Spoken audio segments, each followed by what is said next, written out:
And as always, huge shout out to all of our supporters over at patreon.com/878survivorfm, to all of our editors. Thank you so much. Our production managers, Big Dog, Shane Murphy, Tank Dazza, Hawks Hammer, and Nightkin.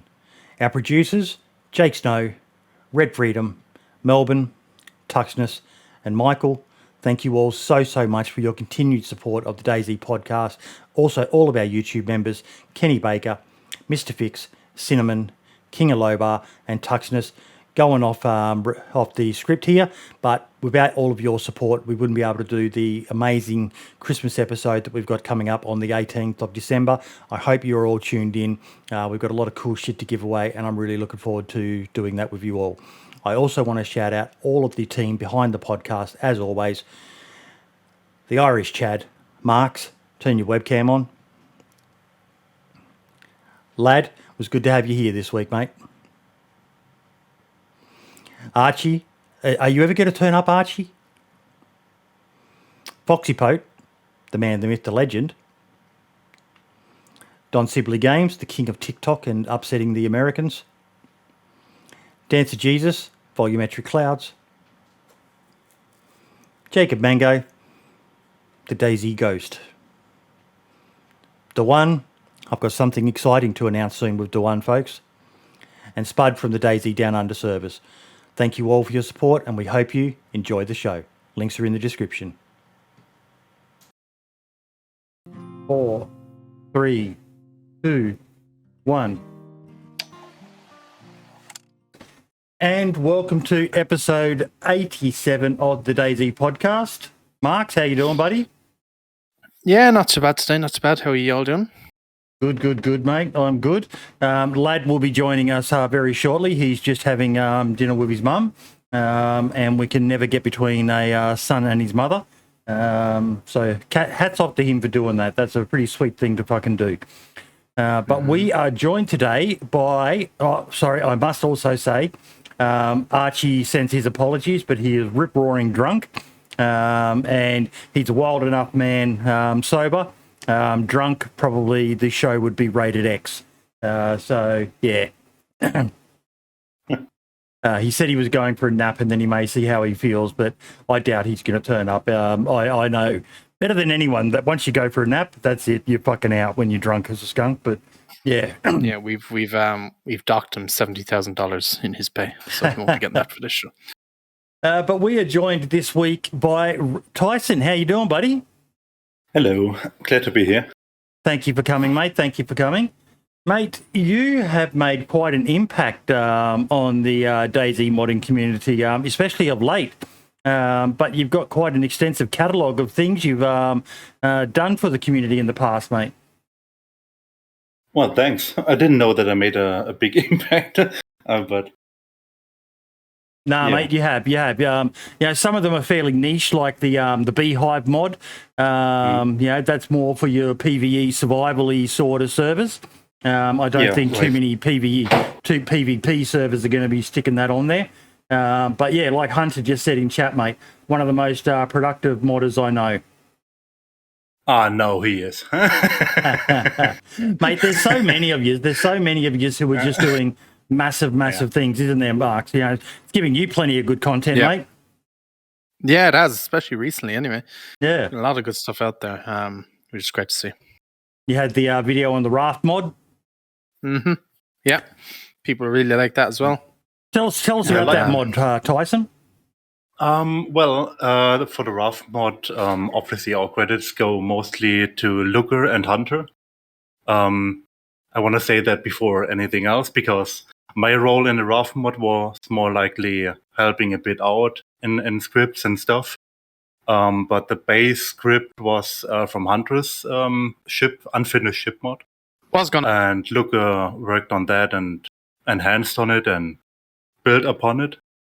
And I was mainly there to help him a bit out and for meme support. It's quite successful, the Raft mod. It's in the workshop since, I think, 4 or 5 days. I can't really remember. It's really successful. People really like it.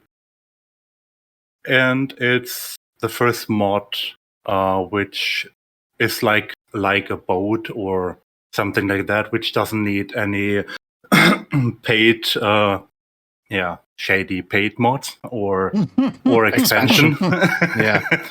Mm-hmm. Yeah, and it's free to use. So yeah, that's that. Makes it even better. We've got some footage of Mark's video in there. You were saying you were cringing the entire time you were watching it because you didn't have the rudder straight. Yeah. And when Luke and me saw the video, we thought, cool, he made a video about it. And then he said, it's max speed. And then we saw he has the rudder not centered. No, that's not max speed. Because people mainly complain it's not fast enough. Yep. Yeah. But he corrected himself after that. You said you've done some updates to it.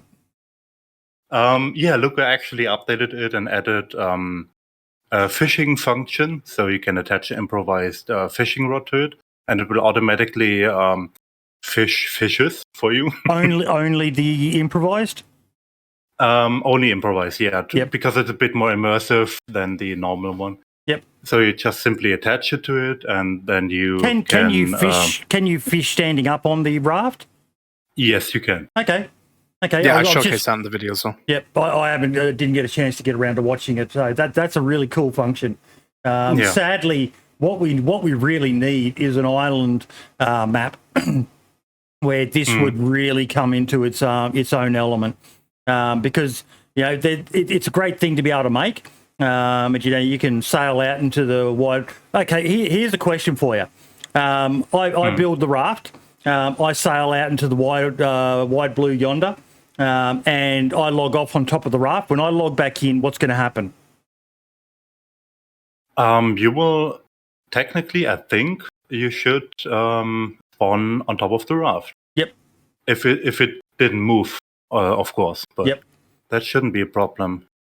So I think Luca tried it. I didn't try it myself, but I think Luca tried it and it worked. That would be damn cool. Yeah. But same for. But it's still like a vehicle-based thing, so I don't guarantee anything. What did you think of it, Marks? Very cool. It was very unique. Yeah. Usually, like boat mods we see are like speedboats and these big military things, which are cool. But this was just very more survival, and it gave a great aesthetic to the kind of survival side of DayZ, which seems to be getting more and more popular. So it makes really good. Oh yeah. Nice sense to have it. We'll be talking about that. We need more survival soon. stuff in civilian, definitely. Yes. Yeah. We definitely need more mods like that. Yeah, I think, in my opinion, DayZ is way too militarized. Yes. There's way too much military stuff and not much civilian and survival stuff. Yep, 100% agree. But to be fair, they added quite a few stuff for survival and civilian, but yeah, especially for weapons. Yeah. I agree. Yeah, and you know what would be a very, very good for any modders out there that are thinking of a mod to do? Let me just put this suggestion out there. Make a storage mod that is very civilian or kind of... remember, like, Bidey, what you were going to make. Your mod where it was going to be kind of more survival-ish, kind of, where it was like more handmade, something like that. I still dream of that, needed. But that dream's long gone. Maybe one day. When Spotify signed me to a $100 million a year deal over 5 years or something like that, we'll fund that between us. We'll call it the Marks Boydie and Lad storage shit. Yes, mod. Exactly. Be perfect. And we'll pay all you fucking awesome modders buku salary to do it. Can I actually mention something quickly? Sorry, just quickly. You just said a raft race. That would be fun. That would be fun. Okay, that's cool. You had a raft race with it. I hope you did a video of that, Nightkin, because that would be cool. Now, what were you going to say, Marks? Just something quickly, actually, to RaG while he's here. I don't know if it was just me, but in offline mode, the sailing didn't seem to work for the mod. I don't know if it was messed up on my part or something, but every time I tried to set off sail in offline mode while testing it, it wouldn't work. So I had to swap to a server. That's why I'm in two different characters here, if anybody wondering. Yeah, you shouldn't use offline mode to test mods. Well, you can for some, but for the most mods which need also the server part, like vehicles, it's not a good idea to test offline. You know what I think we need to do, Marks? Yeah. I think we need What's to that? just create a podcast server that is a live server. People can be on it, but they've got to be aware that the likes of yourself and fucking maybe a few other trusted people are going to be on there fucking with shit. So you could test stuff in a live environment. You could put your God mode on and, you know, just go crazy and just test shit. And yeah, maybe we need to look at that. An interesting idea. Yeah, I just run one off my PC at the moment, and that's how I test all my do all my mod showcase videos. This means fishing, by the way, off the boat. I was doing a crouch position, but you can do a standing as well. It's really cool. Yep. And what else have you been up to, mate? Well, I mainly do vehicle mods, and I have a new vehicle which I will probably publish in the next days. Mm-hmm. I have it since 2 weeks on my servers for testing, and it is pretty much stable. Can we get a sneak peek of it? Actually, yeah, if you give me a second, I'm gonna start up my local server. Yep, and then you can share your screen in Discord, and we can watch that. While you do that, I'll actually go, and it's in the link. It's in the description of this podcast. But you do actually have your own YouTube channel, which you upload infrequently to as well. Yeah, I upload some stuff, but not everything. I don't really use YouTube and social media that much. Sometimes I just upload it for a small showcase if I want to show some people, but I don't do it like some streamers or like Marks or. Look, and it's something we've talked about quite a bit on the podcast, isn't it, Marks? That some of the modders, even if they're not great editors, they need to be sharing some of this stuff. Trying to showcase their stuff as best as possible. There's even if they can afford it, there's people out there who will make a video for them. But even if they can't, there's plenty of good videos on YouTube and stuff like that show you the basics of editing. You don't need to go and buy Adobe or anything like that. There's plenty of what's the DaVinci? I think is one of the best ones. The free software with DaVinci is well worth doing, because it just a picture paints 1,000 words. You can have guides and all the rest of it, but some people are like me, and I'm more of a monkey see, monkey do kind of guy. I like a good pictorial guide to talk me through what I'm doing. Okay, here we go. What are we in for?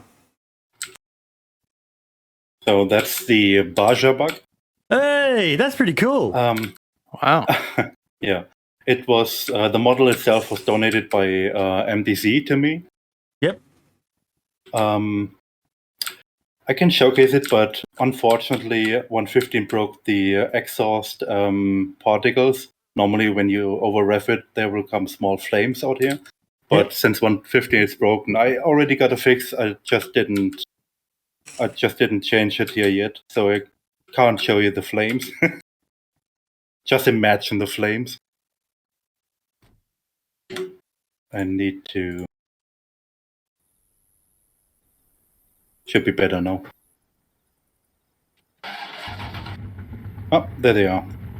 Oh, wow, that's cool.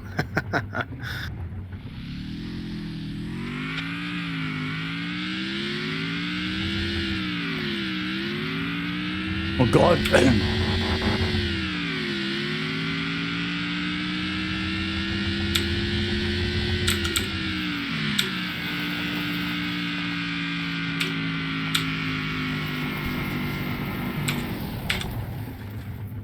Subgrad's asking how many hours did it take you to make the vehicle? This one, let me think. I worked on it like 2 or 3 days. So in total, maybe 8 to 10 hours. Yep. But it also has a complete working damage system. So, like, here's the engine. The doors have a different damage zone. The radiator, the front, the roof. So all parts that you hit have actual impact to the vehicle. Yep. I think he said that the model was donated to him, Dumpgra. Yeah, by MTC. This is cool. This is cool. Yeah, obviously won't suit every server, but I can see this being quite a... Oh, look at the storage on it. Yeah, well, because he's got the barrels and guard stuff has- above. So, yeah. yeah. Guard Yeah. has 300, and then you can attach 2 barrels, a camo net. What's his because top if you speed? use- about 200, 210. Oof. Yeah, Wolves of DayZ just pointed something out. It's an air-cooled engine. It doesn't need a radiator, mate. Yeah, That's a true point, yeah. It Yeah, would be cool. I could remove it, but yeah. I I'm really not a fan like of the- overwriting stuff though, because DayZ always checks for if it's a vital car radiator, and if I take it out, I mean I could overwrite it so it doesn't check for that, but I'm not a fan of overwriting too much. So yeah. Yeah, that's basically That's the cool, next man. vehicle. That's pretty cool. Yeah, I like it. And that's going to be a freely, publicly available mod for everyone to use. Yeah, Yep. right. That's cool. No, I no like, Sipnik car. I like what we were talking about beforehand. I like options, different stuff. And I'm guessing the parts for it are just going to be industrial spawns because there'll be no wrecks of the buggies to be able to spawn the stuff in for you.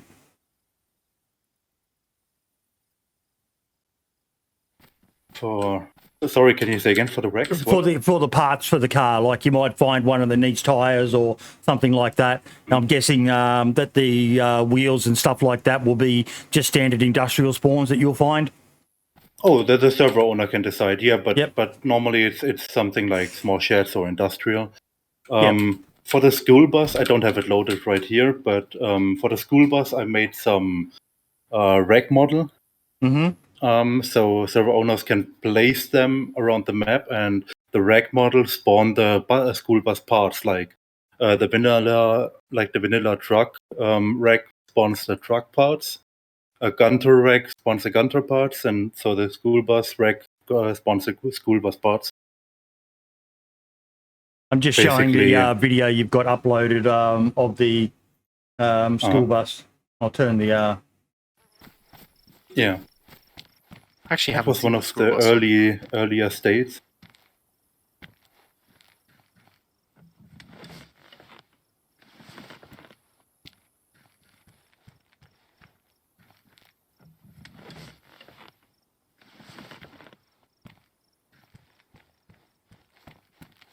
No, it'd be really cool. Wait till you hear the engine sound.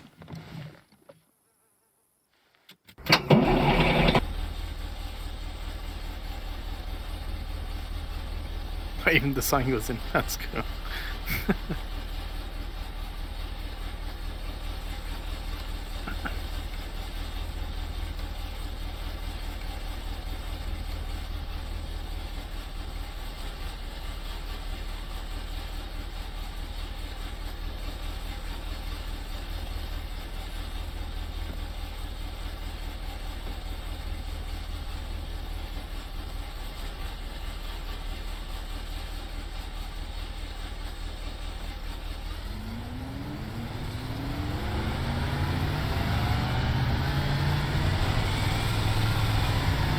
I like that it has custom sounds. Yes. It doesn't sound like an ADA. Or just a V3S or... Yeah, it's nice. It would be cool if there was a version of this bus that was like had all the seats in the back of it stripped out, and you had like a portable base, like, you know, the way I always say the V3S is like a really good mobile base. It'd be cool if this could be the same thing, where it had like, you know, the bars inside of it and crates and stuff. Maybe you could pop a tent in there or something like that as well. Don't know how difficult something like that would be to make, but it'd be a really cool idea. Well, that wouldn't be too much to do, actually. I think it'd be a cool idea, personally. You know, make it as a base, have so you can attach barrels, and maybe you could attach a tent, you know, where a person could technically sleep or something like that. It'd be cool. And then if you wanted to move it, you could just drive it away, park your base somewhere else. And what's the top speed of the bus? Let me think. I can't really. I think it was around about 110. Yep. Like max. That's pretty good. And Dumpgrass just asked, are all the windows able to be shot out? Yeah. Yep. Yeah. It's actually has. Let me think. I need to watch. Every single window on the school bus has its own damage zone, so you can break every window. It is in total. I love the lights. I didn't notice that beforehand. Yeah, it's very nice. Very well done, mate. Very well done. That's quite impressive. Thanks. And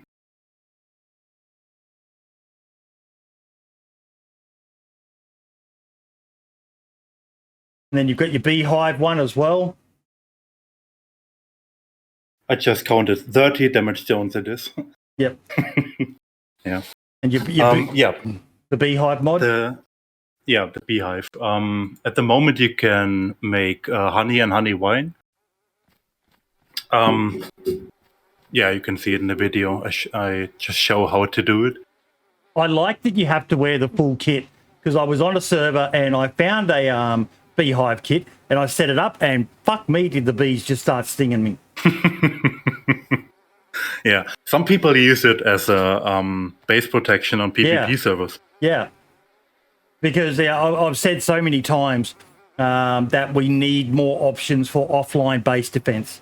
Since they nerfed barbed wire and made it only cut you, people just pretty much ignore barbed wire. It's a waste of a really good item now.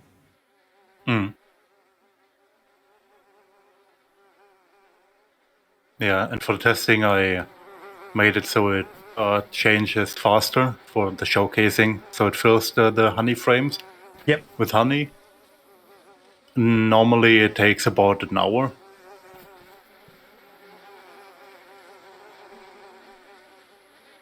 What Dumpgrass said, one of the coolest things is I heard you can use alcohol to trade bees. I don't know what he means by that. How would you trade bees for alcohol? You need to sterilize the honey pot before you can make honey. Maybe he means that. So I tried to make it as immersive as possible.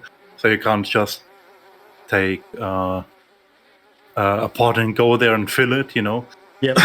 So you need to wait until the frames get full from the bees. So they fill it with honey. Then you take that and remove the honey to get honeycombs. Then attach the honeycombs to the pot. And then fill it with water, make honey water. And then you can make honey out of it or honey wine. Is there a guide that you've made that you can find in-game that will... And kind of comes back to what we were talking about beforehand. Some of these mods are amazing, but if they're too complex, you'll find a lot of people just don't use them.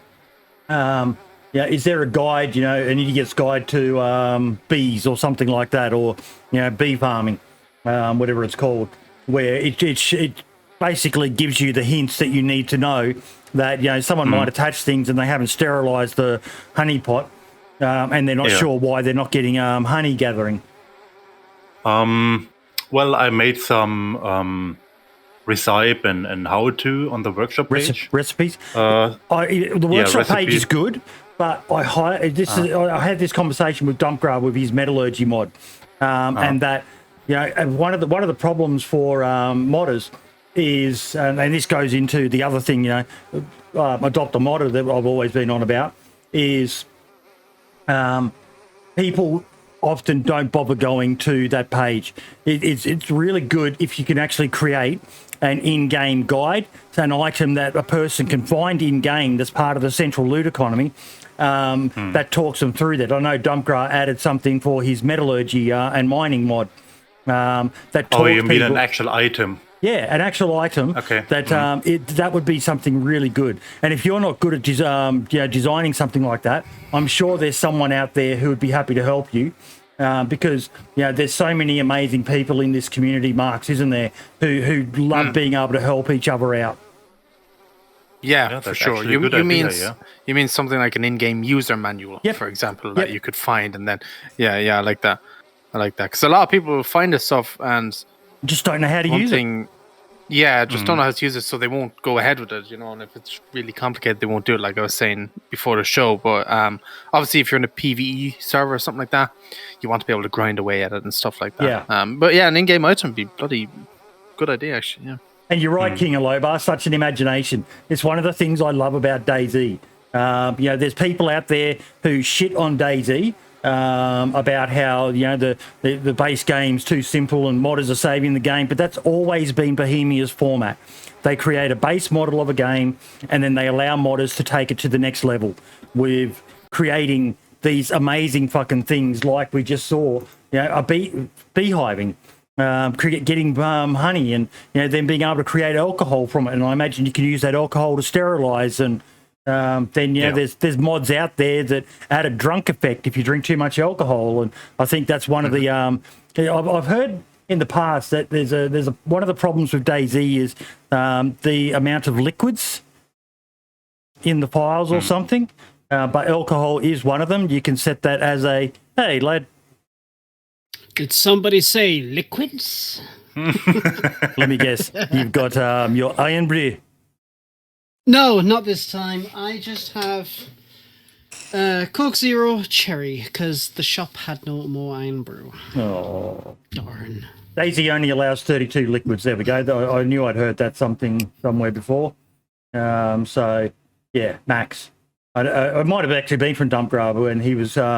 Because he's got something planned. I don't know if he wants me to talk about it, but yeah, something that I've seen some stuff on. I'm not sure if it's implemented yet, but for creating liquids as well. Yeah, no, that's fucking awesome, man. I love the Beehive mod because it's just it adds something else for those who have gotten sick of just raiding bases and PvPing. Yeah. Yeah. There will also be a bit more stuff in the next update. Creep will work. He's in chat. Hi, Creep. Yep. Creep will is doing some model at the moment for me. It's like a natural kind of beehive, like which you can find on trees in the nature. Yep. So the plan basically is that people can find normal beehives in the nature and gather honey from them, and then use that again on the beehive itself to make honey or honey wine. Yep. That will be the next update, and after that I plan to do some honey candles, which you can then light and... Yep. Using the wax, I guess. Right. That's cool. That's it's little things like that. Just expand that mod so that for those more PvE focused servers, you're giving them lots of good options. Yes, indubitably. Now, how can people support you? Always by a thumbs up in a workshop. It sounds weird, but it actually gives you something as a modder if you see people like your mod. Yep. That they also give you a thumbs up and not only like join any server and play it. It's just about a bit of appreciation, and I think I can talk for many modders. Yeah, and of course the money, PayPal. I also have a donation link. That's also something, but yeah. Yeah, that's why every time I make a mod video now, I always try, like with the Raft one and with the fortification mod, I always put the mod, then their PayPal or Patreon if they have one, and then whatever else underneath that as well. I always put it in the description. I always pin a comment in the comment section as well, so people can see it. And if they want to donate, then it's all there for them. Easy access. I'm just sharing the PayPal link now in the relevant chats. If anyone wants to sling him a few bucks, because thank you. Sometimes these models, it's great when someone donates a model, but often the modders have to pay for them. And Yeah. this is all can be quite expensive at times, can't it, lad? Yes, it definitely can be quite expensive, especially if you don't really know anybody that does that kind of thing, like the modeling. Then yeah, it can be very, very expensive. But there's always a market for that kind of stuff, which is great for both parties, really, when it get down to it. It's like, you create something good, and people want to pay for it. Well, then there you fucking go. Or even if you just want to donate to somebody and just be like, hey, here's some cash, do good shit with it, and then it's like, cool, so whatever way it works, really. I mean, shit. I was just going to jokingly do a request for $1,000 for your appearance fee.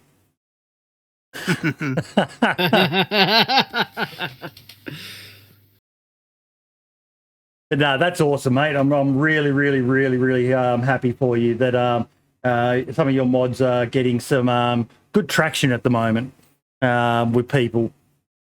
It's always good to see. I'm happy too. I'm always happy when I see people like it. Yep. It drives you in a way to make more or make them even better if you see people like them and also comment, Yep. And exactly. Don't just comment like PBO error, fix your shit. Fix your fucking mod. Now, if you are a server owner as well, Tyson, like many other modders out there, can be approached for custom work as well. So if you need something that you think is within his skill set, reach out to him. The same as most modders, they're always happy to do commission jobs as well. And he's got a great resume of mods that you can use as an example of whether he's a good modder. Yeah, like the cabin mod that Hunter's just mentioned. Yeah, can you actually talk about that cabin mod? How does it work and stuff? Because I've always seen it and been always tempted to take a look at it, but I never did. How does it work? The cabin mod is a story for itself. Actually, I inherited it. Right. There were two other people who maintained it in the past. The initial one who made it was his name is Stinkinator. He's the original one. Then he gave it to KillerRaG, who maintained it for I think a year or 1.5, and then he gave it over to me to maintain it further. And yeah, I just didn't want to see the cabin mod get extinct because I really liked it and I used it on my server at that time. And then I talked with KillerRaG and he offered me to take it and maintain it further. So yeah, since then I'm working on it and improving it. It's basically actual cabin which you can place. You need to make a kit, like the small kit you can see there in the picture. And then you can place it, and then you have to attach wooden logs, wooden planks, nails, and stone, so you can build the base, the foundation, then the walls, one after another, then the roof, and you can also build a small well, so you have an unlimited water source in your base. Oh, nice! Very cool. Very cool. Yeah. I actually like the idea of that mod. I might have to check it out. Same concept, basically, for the medieval house. I just like the more medieval Viking style, which is also why I made a Viking pack. And after I got some more experience with the cabin and that base building stuff, I made the medieval house because I just like that style a bit more, the Middle Ages, and it's basically the same idea, just in a different version of it. I like it. It's cool. Definitely do like it. Yeah. I could see the cabin mod being very useful for, again, the PvE servers, maybe the survival servers as well. You want to... There's a lot of really pretty lakes and stuff, especially on the Churners map, that are kind of hidden out the way. They have no houses or anything near them. It'd be nice to get the cabin mod and hopefully be able to place it, next to a lake or a pond or something like that, and be able to have it there then and set up your base. And I really like the idea of it. Even the medieval one, like you said, it just looks nice. It's got a nice aesthetic to it. Yeah. I like that you've got a fireplace inside the cabin as well. Yeah. In the last update a few days ago, I added a fire cage, which you can place in the middle inside. And you can light it up, so you got a light source in the middle. I like that. Yeah. It's really, really cool. I think I might investigate that cabin mod a bit more, because I was always wanting to make a video on it, but I wasn't 100% sure like how it worked or kind of what way to spin it. But after hearing it now, yeah, I'll do some It's research. pretty much self-explanatory. So once you place the kit, just see the attachments, and then you exactly know what to do. Yeah, I love the like the ATV as well. I got to use that on DayZ Down Under, and I absolutely love it. It is such a good, fun vehicle for the game. Yeah. Yeah, it the is very, ATV very cool. was a great success after launching it. It is very cool. Hopefully, whenever handlebar animations and stuff become available, you'll be able to put handlebars on it instead of the steering wheels. But otherwise than that, they are 10 out of 10. There was a handlebar on the model, but I removed it. Yeah, it was a bit janky. Yeah, it just looks silly. No, Yeah, the steering they wheel can't does. It's not. I know the snowmobile has a steering wheel as well, but they suit it. They're not like they don't look out of place. No, I mean I removed the handlebar because it looks silly with the DayZ animation, because he aims like a steering wheel. I also like the fact that the passenger sits backwards on the ATVs. It's very unnerving being the passenger on the ATV. It gives you another kick. And I did die when I flipped one as well. Yeah, you can't drive those things fast anyway, though. Oh no, you got to go fast. Oh, I know you gotta, but it's always going to end in disaster, isn't it? Yeah, but absolutely. Have the fun. No, mate, I'm really, really happy. You've got some amazing stuff. I'll share a link to your workshop if people want to go and check that stuff out. It'll also be in the description of the video if you're watching it. It's great to see, mate. Great to see this sort of stuff.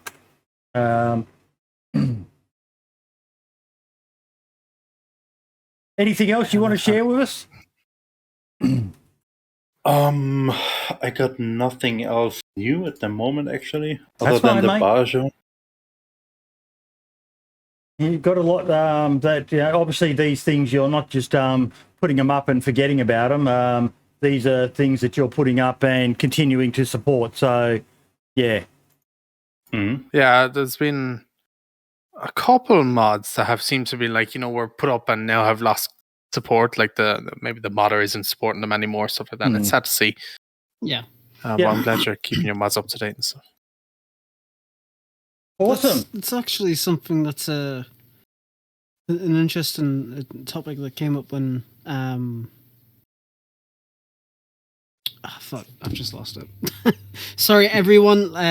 Last night I went out for the first time for a good old drinky poos, and I am fucking shattered. So, yeah, I'm not drunk. I'm just tired. But talking about modders getting support or stopping support for their mods, it's actually something that it's one of the things that would prevent, say, a new content community map to come to PC and console, like to be part of the vanilla. And it's something that I kept seeing getting posted on the latest community spotlight tweet, because I was tagged in it fantastically, and a lot of stuff was.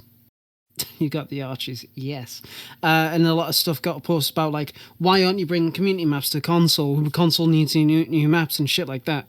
And it's like, well, modders do it for a hobby. Some don't do it just to get money.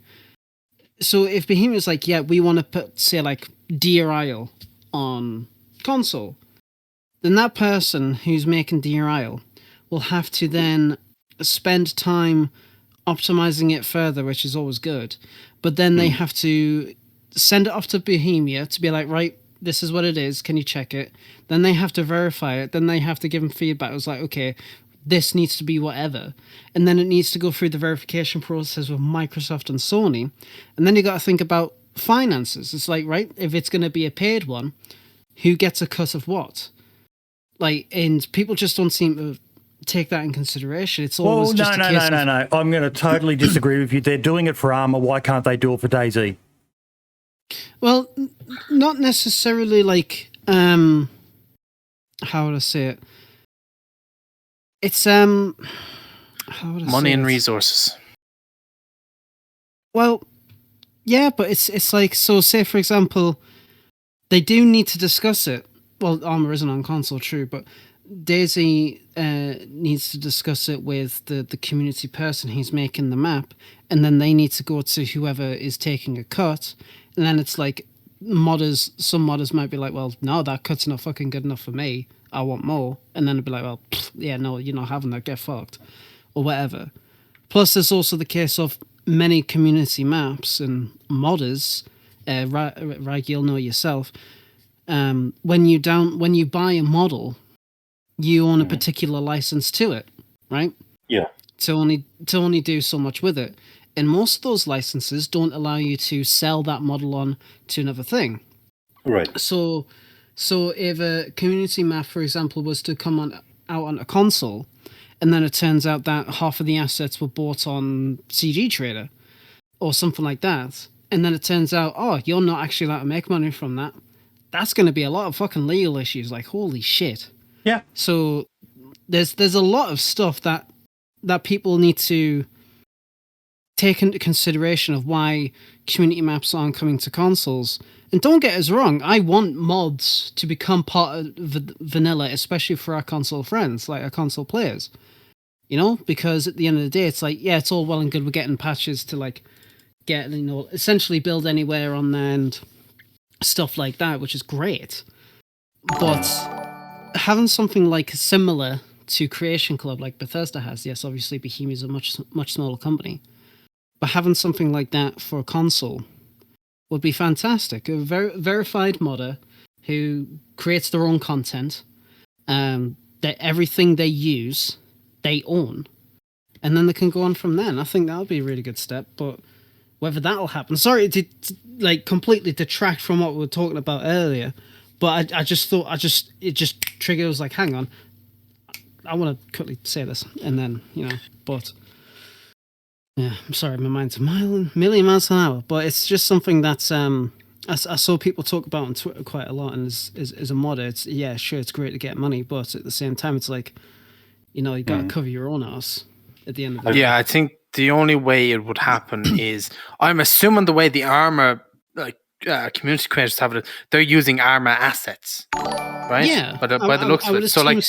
yeah. DayZ would have to have a shit ton of assets made, and then the modders work with those assets instead of third-party assets. That's where the trouble comes in, I think, you know, legally and all the rest of it with that. So if there was a way where they could have suddenly a ton of assets, buildings, cars, whatever, then yes, I could see it happening, but I don't think they have that. No. Hopefully down the road. I mean, you never know what DayZ's going like, right? They're getting more funding for bigger development team. They're hiring people, so God knows where it could go. You know, 2022 is looking bright, so yeah, exactly. Wait and see. I mean, just imagine, right? To bring out the Raft mod for console. That would be fucking class. I'm in chats with someone who's now in the DayZ community who was involved in the Prairie Fire project with Armour. So said I would love to get him on as a guest. Yes, get him on. To talk more about it. Because, yes, I understand that there are complexities to it, such as, you know, for console and all the rest of it. But it can't be impossible to do. I would love to hear from DayZ, from Bohemia Interactive, that they are, you know, working. There's so many reputable people out there, you know, that could assemble a team, you know, of some of the more reputable people in the DayZ community to create something for DayZ that could be ported across to console as well eventually. You know. If they ported DayZ across to console, why can't they port a community DLC across to it as well? Yeah, I kind of agree, but I also have to say that I think there are other things they have to do first, because if they decide to make that and that modders can actually monetize their mods, I think they should first do stuff in the workshop itself and clean up the workshop. Make sure that certain people in the modding community can't do that illegal shit which they are doing right now. I don't want to name anything, but I think most people know who I'm talking about or what people I'm talking about. And that's a huge issue, actually. And that needs to be sorted out first, because if they can't clean up the workshop or get control over the workshop, what's getting posted in there, how could they manage such a thing? Well, it'd be a nightmare. I mean, it is an absolute fucking nightmare, like the workshop. Whereas, it's a fantastic source of content, but stuff we're coming out with Inclement Dab, and which I'm not too sure if anyone's seen here, but he got a response from Valve about the DayZ editor experimental coming off. Like it was taken down, and Valve confirmed it was a deletion request. It's Dumbcry. Yeah, Dumbcry is the man. Yeah, him. I know. No, Dumbcry is a sexy man. He's a fucking living lad. But yeah, so it's like, and Valve said, yeah, there was a deletion request. We don't know where from. We're not going to update this ticket anymore. And it's fucked. And it's like, but yeah, you are right, especially about the illegal stuff that's going on. And, it is a huge that's issue. the thing. It is a huge issue, and it's something not that only has to get tackled. It's not only a huge issue for DayZ itself, it's also an issue for other modders. I see it almost daily, because in my case, I mainly do vehicles. I have a lot of vehicles in the workshop, and I also support them in my Discord. So I have it already daily that people join my Discord and say, I have that issue, this is not working. And I always ask them, do you run Nightwolf helicopters? Do you run Psycho Gaming vehicles? And if they say yes, and then I tell them, remove that. Remove it. Don't discuss. Remove that shit. Sorry, I have to say it like that because it is like that. They basically override base scripts and base classes, so you have no chance with your mod to accomplish anything because they override it anyway. But people don't know that. That's a big issue. Yeah, that's it, and it's an absolute fucking piss take. Like, I don't know much about the cycle vehicle stuff. I haven't really done my research. It's the same shit, basically. Yeah, it's one of those kind of like mods where it's like, right, I've heard bad shit about it. I don't fucking care. Like, they're doing shady shit. Fuck it.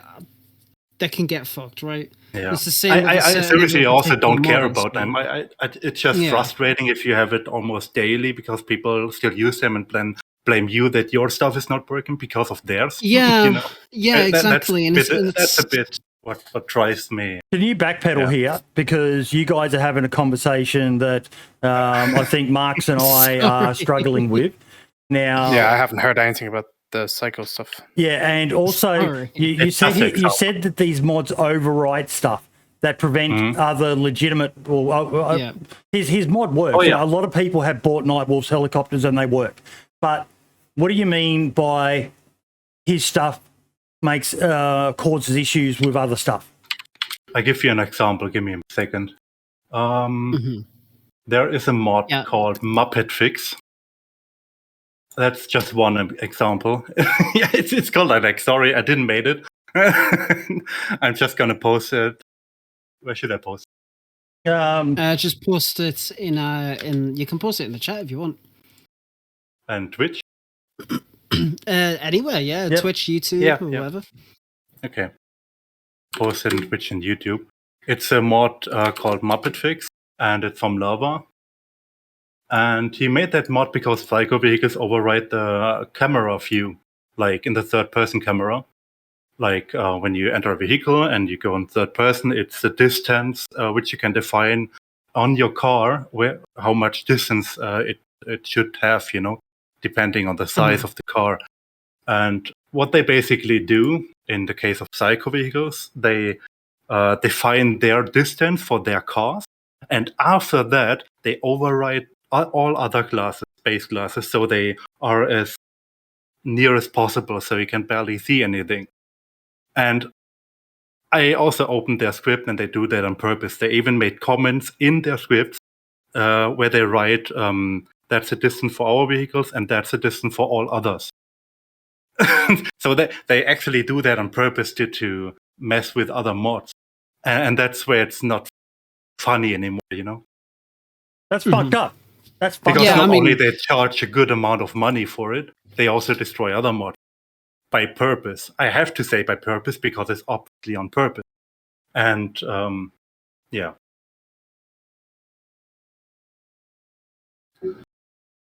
Yeah, so they basically do really scummy shit to. How would you say it? They I wouldn't say they scam, because at the end of the day they do deliver a product, but in the process of delivering that product, they ensure that only their stuff will work properly.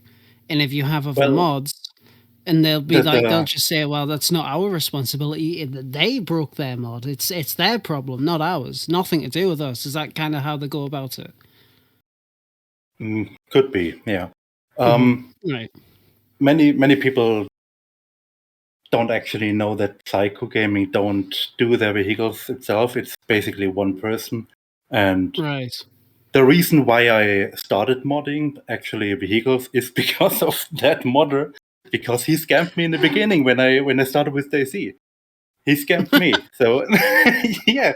And that's basically the reason why I started modding and said, fuck it, I'm gonna do my shit from now on myself. And pure fucking spite. Nice. Yeah. Gotta commend that. Gotta fucking commend that. Is the Psycho vehicle still up on the workshop today? It got taken down like 2 or 3 times, but it's up again, yeah. Let me have a gander. It sounds familiar, so I might have... I don't think it's on the workshop right now. I looked up Psycho and it's not there, unless it's called another name. No, it's called Psycho Vehicles. Psycho Gaming Vehicles? Oh, no? Psycho Gaming, yeah, could be. Okay, yeah, I had to see it here. It doesn't have any pictures, though, so they've all our pictures. Huh. Maybe I haven't used it then, I don't know.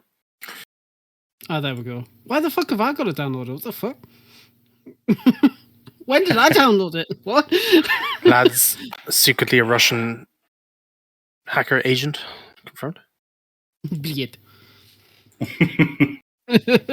Sorry if it came a bit harsh across from me, but I just feel like it's It's one of those things that if more attention isn't raised, then more people can potentially get fucked over one way or the other. See, this is the sort of shit we need to know about on the podcast. This is the first I'm hearing of this. Like I don't even have this downloaded, I don't think, but people need to be made aware of who the good eggs and the bad eggs are in the community. At the end of the day, most people will just tick on a server and download the mods provided, but not everyone's as in depth about. That's fucking malicious shit to be putting code in that fucks with other people's mods, and that's bullshit. I don't want to say that my mods are phenomenal or the best, I also have for sure many issues on one of my mods, and they are by no means perfect.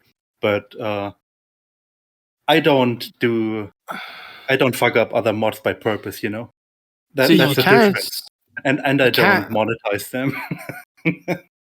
You can't blame players who play in a server for having this mod. You have to kind of point blame towards server owners in a way.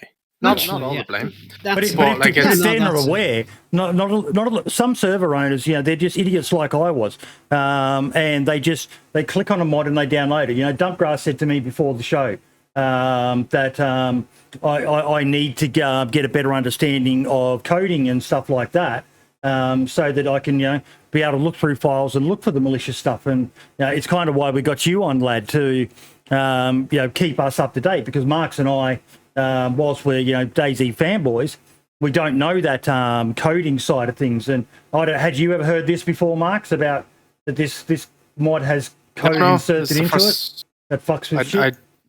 I'm nearly certain it's the first time I've actually heard of the mod. But the question I have, right, since it's such a bad mod, why does it have 4 stars on Steam? Yeah, that's a good question. Shouldn't all the modders out there be... I don't know if you can downvote or something like that. I don't even know how the star system works on Steam. Seriously, I can't bother to even downvote it. I can't bother with that. Because that would make more people aware, right? So it's like... I'm just saying, I obviously I don't know how this stuff works. I only download mods off the workshop. That's all as far as I go. But if it's got 4 stars, people are obviously going to click on it and be like, "Oh, great! A great mod. It's got 4 stars. Let's download that." I usually rate the mods that I'm looking for as well by the stars, or by the comments underneath it. Looking through the comments and stuff. So, like, to me, as somebody who isn't smart, would see 4 stars in that. Okay, I'll download that and have a look at it and stuff like that, and not knowing that it's going to be doing something like that. It'd be cool if there was like a system where it gets downvoted a lot of times by, say, modders or prominent modders, or like not in an abusive way, but like it gets downloaded and then it gets flagged. So when you could click into the mod, it like but we do that, and then fucking Steam will end up like YouTube and turn into a snowflake safe place where they turn off the dislike button and no one can fucking tell. It's always risky encouraging people to brigade a mod or something like that. I agree with Dumpgrass' comment there. At the end of the day, players outnumber modders, and the reason that matters is because of what Sauerkraut said there, Wolves of DayZ, because people like cars. They see this mod and it's got all these cool vehicles in it: Mitsubishi Lancer, Nissan Skyline, Soko Bus, F-150, 4 variations. People are going to go. And I don't want to start about the source of those models which they have. I let me know about it after the show, because fucking hell, I want to learn a little bit more about probably this better. Because it was only recently I kind of learned about it, and I just thought, because everybody knows about the Night Wolf. GTA is a nice game, right? Yeah, anyone who's downloading Nissan Skylines and shit into their DayZ server now, that server's not going to be very good. Yeah. It's going to be pretty toxic place. Hey. But I mean, see, that's the thing. It's like modders, at the end of the day, the modders will look out for each other. Like the proper legitimate ones will look out for each other, will help each other out. And if we see some shady shit, then we do something about it, because unfortunately, and this is the reality, is that we can downvote as many mods as we want, we can report as many mods as we want, we can report it to Bohemia and stuff like that. And we're all fans of the game, but at the same time, we can all criticize the company behind it. But Bohemia does fuck all about these kind of mods. So at the end of the day, and as much as it's like, some people might disagree, modders have to also look out for each other and deal with the shady ones. And it's like, because I've seen a few modders like Inclement Dab especially, and a couple of other people whose names I can't fucking... Yeah, no bother. And, they create other mods to kind of, or scripts to circumvent shady fucking modders, like with Nightwolf and shit like that. And that, to me, that's great. I like that. I like the fact that... Shame and name, yeah. Shame and name, especially for modders. It's like, because at the end of the day, it's like, don't get us wrong. It's good to make money when you're a modder. It's perfectly fine. Doing commissions, shit like that is completely fine. But when you make a bad mod that breaks shit and you sell it, and it's like, and it breaks shit, either intentionally or not, and you're not willing to improve it, or you're not willing to do it legitimately like everybody else, then get fucked. Yeah. But yeah, the most Like- excuses I hear from server owners who use those kind of mods is it's paid, it must be good. Yeah, So it costs That- money, that- it must be good. I've heard that before. Yeah, So I've seen people say happens like, way too often. yeah, I've seen people in the DayZ Modders Discord that talk about it's like, but well, it's a paid mod. It's good. It's better. It's better than the free stuff you get in the workshop, bro. It's like, look, high mate, quality. if you do your research for 5 to 10 minutes, just talk to an actual proper person, a modder who knows what they're doing. Then there you go. And it's like, yeah, sure, you're getting UBO admins, but it doesn't take 5 to 10 minutes to do your research for anybody. Like, you got to have a little bit of critical thinking, you know? Like, shit. Especially if somebody charges you, like, oh, yes, I will make this. Here's this exclusive paid mod, $300. Cough up the money. See, I think a lot of new servers nowadays as well. It's a tricky one, but I think a lot of new servers nowadays just want to get a server up as fast as possible because they want to come to the next biggest server to make as much money as possible and then, dip. And so they don't think about what mods are adding. They're looking at what mods are the coolest, what mods are the most popular, slap that on a server, put it up, and let's see where it goes. And usually those servers have 0 players on. If you go, into the DayZ launcher now and scroll down through all the servers, there's thousands and thousands and thousands of servers that are just empty and they're modded to all We've out. talked about it in the past. Exactly. Apparently in South America, it's quite an issue. These servers pop up, get a whole bunch of people to subscribe and support them, and then it's just basically a rug pull.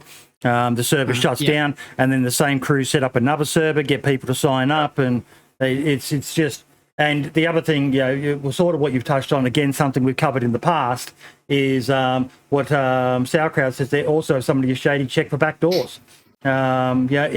Even some people that I respect and still respect have got backdoors which allow them to access these servers in admin mode and do admin activities, which has been used in ways that I frown upon.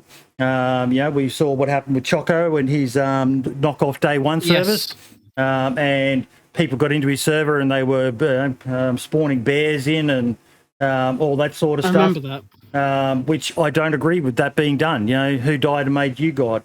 But yeah, it's Yeah, that's basically the reason why I won't install any mod if it's obfuscated. Oh, fucking dogpile that prick. Dogpile that prick in chat. I never asked you guys to do much. Dogpile fucking Ike D. Me and him are having a Twitter war at the moment.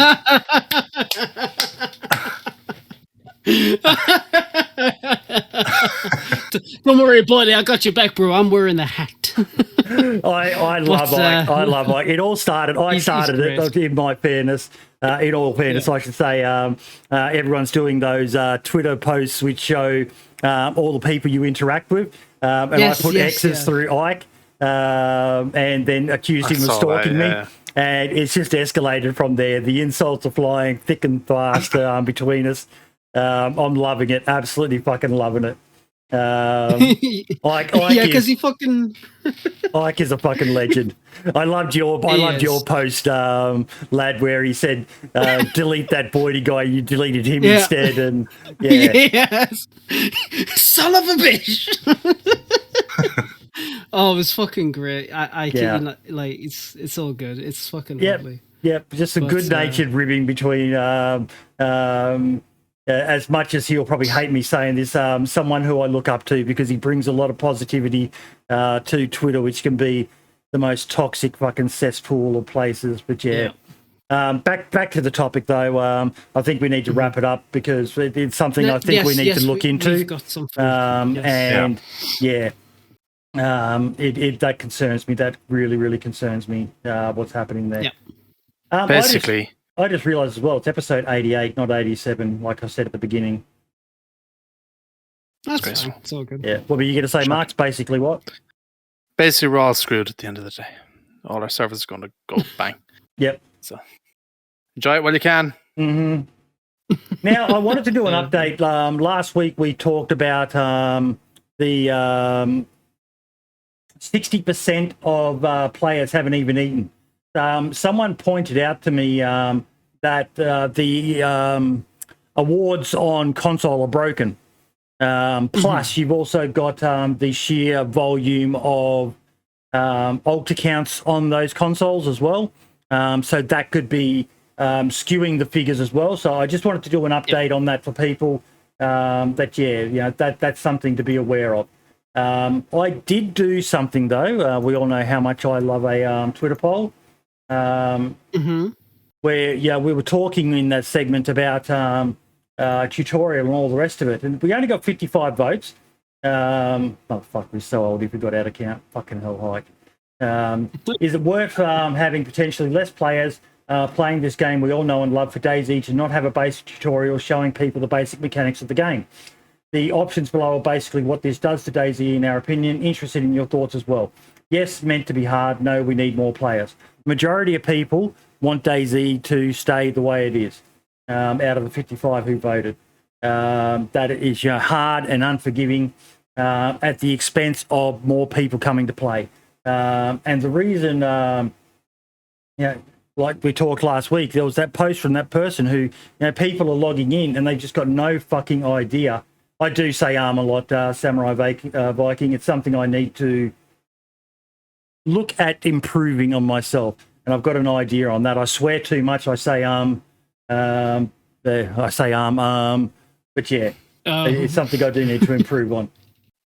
Yeah, I say it as well. I just cut it out.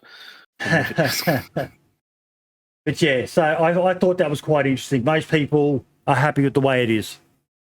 Yeah, it says it's the way it's what Jesus Christ just had a stroke. It's the way fuck me. It's are you all right? You've gone and fucking destroyed us all now. We're all sitting here trying to oh my God. Guys, how many times do I say you've just fucked the show, mate. Jesus. Sorry, apologies. It's the attraction that brings people to DayZ, this going into the dark and having to figure stuff out, and that's what brought me into it. It was like watching these videos and having no hold handing, to bring you around. So yeah, it's great. If Rav would put out a tweet earlier on today, he was like, I wish I could go back and experience DayZ for the first time ever. Yes. And the running mans were going back to it. And I responded, I was like, I still remember the day I logged into DayZ. I remember exactly where I was, what I was doing, and it was fantastic. And the running man's replied and was like, yes, he was scared to hell. He logged off and everything. Like, it's just like that panic and that sheer, just terrifying. Like, it took me, I was terrified of every time I heard a gunshot. I ran away from them. It's great. Yeah. I like what Samurai Viking just wrote. Sorry, off topic. Sorry for screwing up the show. Cheeky fucker. That's good. I'll pay that. That's well played. But no, you can only have that experience once. One of the things I love doing is going into Twitch and searching for someone whose title indicates they're playing DayZ for the first time, and just sitting back and watching them enjoy that experience of DayZ for the first time. It's amazing. Yes. And there's already a server out there that is like Tarkov in DayZ, Samurai Viking, lad. I'm no longer part of that project. Yeah, but you can still talk about it. Yeah. I will do. Don't get us wrong, I will do. But so Extricate, they've just released beta as of yesterday, I believe it was. Mm-hmm. Finally, the servers are up 24/7. They've run into a bit of a, from my understanding, from what I've seen, they're running into a bit of an issue at the start. But it seems that things are going well for them. If you want a good, I would say authentic Tarkov-like experience without the massive fucking difficulty peak, or whatever you want to call it, then XDK is the way to go, definitely. Definitely give them a shot. I'm saying them a lot now, fuck. Prick. Fuck. Definitely give them a shout. Oh, fuck off. No, Jesus but won't be happy. But I agree. Definitely give them a shot. Definitely give them a go, though. But even though I'm not part of the project anymore, I really hope that the XTK project continues to go well. I want to go back to what Scarspeed has just written in there. You've got to think of the players who try DayZ on Game Pass or on a free weekend and absolutely hate it because they haven't got a clue what to do. I really feel there needs to be something done because we're losing a lot of potential players. You know, there's people I know, like Scarspeeder himself, I think said last week that the first time he tried DayZ, he uninstalled it, and he eventually came back to it. There was something about the game that attracted him, and he learnt a little bit more, and then came back. But purely from a business perspective, you would think that I totally understand and I admire them for what they do. But from a business perspective, you'd want more people playing your game, buying your game, and buying the DLC. Livonia. It's great they're going to be showing some love to Livonia in the next year. But it's such a bizarre business model to create something so fucking hard that most people just can't even be bothered trying to learn. But I also like that kind of. Yeah, I like that. Because imagine having a Fortnite experience in DayZ. You join a game like Fortnite and everyone knows instantly what to do because it's so easy. Imagine that Fortnite behavior. Look, DayZ will never be easy. DayZ will never be easy, but I think just some of the basics, like Sauerkraut said, he's got people joining hardcore servers who don't even know how to craft a fireplace. Yeah. DayZ separates the men from the boys. You could put it that way. Mm-hmm.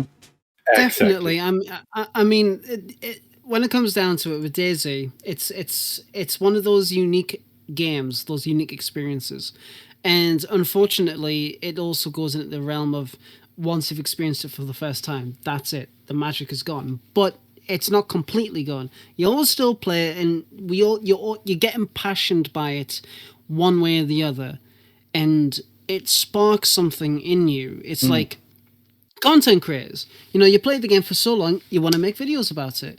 Then you want to make then you want to do streams about it, and you want to be a stupid arsehole who does a 24-hour stream on a stupid bet with a stupid Frenchman. Prick. DanceofJesus. And then or you make mods, or you make artwork or something, and you express your love for the game.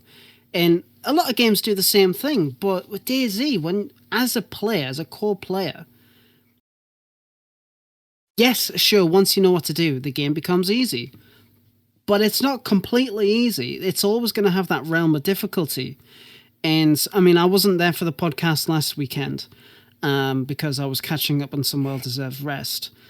But when people complain that DayZ's too hard or they need to tone down the infected... they are too weak. Yeah. I mean, yes, I would say so. I mean, like, sure, don't expect, as a fellow player, you don't expect people to learn the game straight off the bat.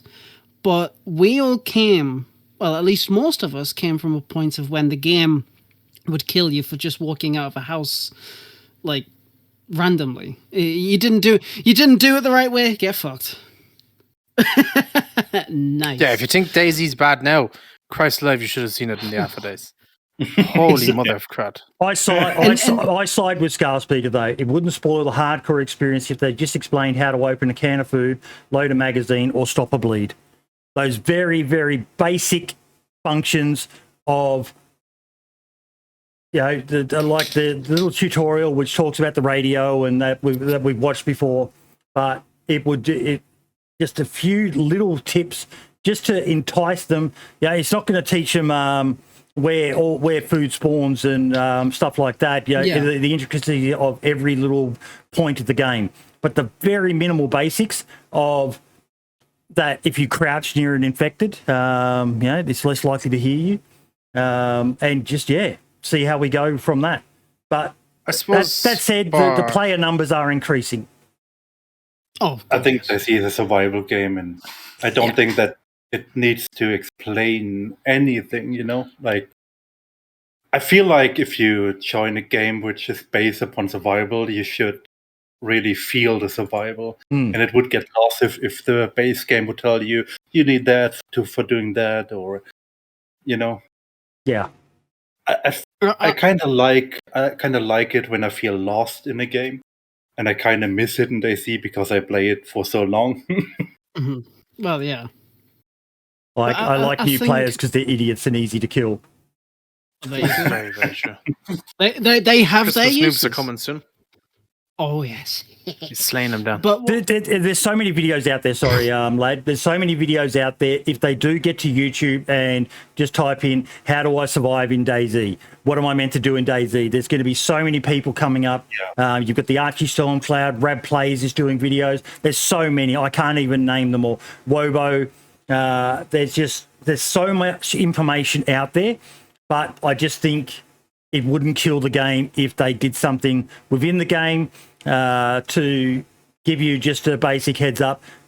Even just so they explain the mechanics. The way, don't be afraid to try combining items. This is how you combine an item. There are many different recipes within DayZ. So it gets people, oh, okay, I've got a piece of wood. What if I drag a piece of paper onto it? Oh, okay, it did that. Just explaining, maybe not so much the how to do something. If you combine a stick and a piece of bark and a stick, it'll create a fireplace. But just the mechanic that this is how DayZ does things. Other games, Scum has recipes that you can access in game. Scum is, whilst it's more advanced in some ways, but in other ways, it feeds it to you on a plate. It's handed to you on a silver platter, the recipes for everything. Yeah, DayZ doesn't do that, and DayZ should never do that. Some of the more complex mods, though, like I spoke about you with your Beehive mod, Tyson, there still needs to be some guidance as to what to do. But just some basic ideas of some people just aren't going to bother, Michael, with going to YouTube, but just explaining how the mechanic works. If you drag something onto something, you may get a reaction. The obvious one that will explain to people how to do it is dragging a magazine onto a gun. Or hold R to reload. You can go in and you can check the commands and that and learn from it. But that's I my remember when thoughts on it. Lad, you were going to say? Sorry, go, lad. No. Go. Okay. What I think DayZ should do is that they should completely scrap the current tips that they have and just have it for information that is useful for even experienced players. Because, I've now got 4,000 hours in the game, and I keep forgetting you can use a sewing kit to stitch your wounds. Mm-hmm. It's just stuff like little stuff like that, where it's like even an experienced player will be like, oh shit, yeah. I had someone tell me something on stream the other day that I completely forgot about as well. I was like, forgotten you could do that. Now, what were you going to say, Mark? Remember, when DayZ was doing the engine swap and it went from alpha to 1.0 beta or whatever it was. And they done weekends where they'd have the game online for a weekend or so with the new beta engine and you could go in and play it. I remember I streamed it for when it was up for one weekend and I was at a military base and I'd found a magazine and some ammo and stuff like that. And I remember asking my chat, I was like, chat, how do I load ammo into the gun? Because I was so used to doing it the old school way of dragging the ammo into it and then going load magazine or whatever it was, that I didn't realize you had to hold R, to put ammo into it and unback. So it completely threw me off when doing it. I still have that footage somewhere. Actually, it's quite interesting to see because it was like, holy crap! I had this mag in my hand and I was dragging ammo onto it, and it was like, no, this is not working at all. It was so weird having to, it was so foreign having to do it all this new way. So I can see how it could be hard for people to do. But it's a learning experience again. And I totally agree with what you said there, Michael. There's some things that they should never do, such as I hate the squad system, which highlights your teams. But I know some people like that as a mod. But I hate it. That's not DayZ. Go play PUBG or other games like that. Yeah. Yep. And that's it. It's like, having something that can cater to all different kind of players, especially new ones, because no doubt you'll get a group you'll get a group of people who will get the game on Game Pass or something like that. Especially I'm just talking console here, and it's like a bunch of people just play it, but one of them is a bit more attentive than the rest, and they're all struggling. It's like, oh shit, like fuck, I can't fucking make a fire, like I can't find any matches, can't do any shit like that. And it's like, oh, you can just create a hand drill kit. It's like, wait, what? And it's like, it's stuff like that can fucking make or break it for you. But at the same time, you've also got to make sure that the game is as difficult as it can be without being completely fucking detrimental to the survival of the fucking game itself, right? Like, you got to have difficulty, but you've also got to have that level of easiness to it. A nice difficulty curve. You need a really nice difficulty curve, which I think DayZ is actually one of the few games that actually do it correctly. Sure, they introduce quality of life stuff like the hit markers and whatnot, which whatever you want from it. But it's stuff like that really changes the game up in certain ways. And I embrace it. I think it's great. And yeah. I mean, like I said, I missed the podcast last week, and I'm with the achievements and whatnot. And I mean, that's the thing. It's like I will say this for just that topic. The achievements that a lot of games have are fucking dreadful. They're not actually achievements. You're getting a pat in the back for just playing the game like a normal person. If you want to make achievements for DayZ, have a character survive for 7 days in Scholasty, or survive, survive like Riffy, the boat Riffy with a full NBC suit with one gas mask, like one gas filter or something like that. Go in and out, do what you need, like shit like that. Those are actual achievements for the game. Do something like that. Have your character survive for a week, 2 weeks, a month, or something like that. And it's like, yeah, it's just shit like that. But yep. I mean, I'm pretty sure that was said last week, but I just wanted to reiterate just in case. But anyway. Now we had the 1.15 drop on Tuesday. Yes. Wasn't such a big deal for PC, other than a couple of new guns and a few other pretty cool features. Where the real love was for the console community. Now I put a tweet out and no fucker responded to it. But I did get a DM from Luke, who is one of our regular watchers, and yes, they are doing some awesome stuff. They're going ham with the what this is from is people are now using Inclement Dab's DayZ editor and creating stuff like the PC community have been able to do for ages. And I'm so fucking happy for the console community. It's just awesome. Scalespeeder's been doing the Scalespeeder did his video on it, showcasing it for them, and it's been blowing people's minds. Yeah, he's been doing the Lord's work up there with all the stuff he's been doing. He's been giving out free packs and everything to people to get on GitHub, where he's created different areas on the map and stuff. It's been insane what he's been doing. Really, really good to see. It's just great to see them awesome. Finally being able to customize their maps, and it's just another thing that the good communities will get in there and just get working on this sort of stuff to make their community stand out from the others. And that's it. And it's like it's modders helping out the console community in one way or the other when it comes down to it. Because at the end of the day, like, without mods, none of the support that the console folks are getting right now would even be happening. Like, let's face it, how do you actually create custom areas for your maps? Mods. And it's like, people like to say, if it wasn't for the modding community, DayZ wouldn't be where it's at. And that solidifies it even fucking more. Like, obviously not to shit on the devs too much, but it goes to prove a point.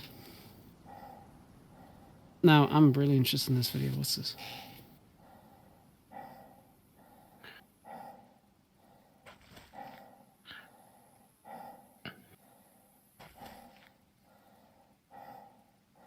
Ah, love it. What is the name?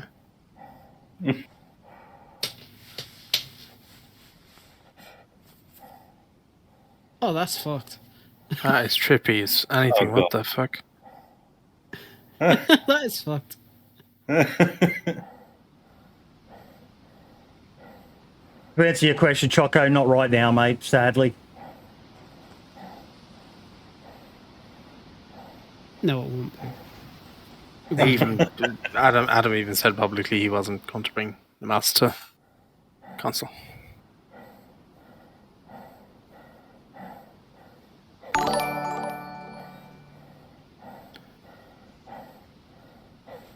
It's love. Thank you, Angela.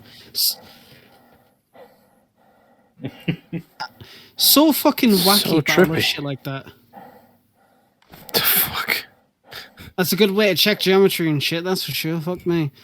But Choco, to answer your question, Namask will never come to console. Ever. Sumrak doesn't even allow monetization. Yeah. For Namask.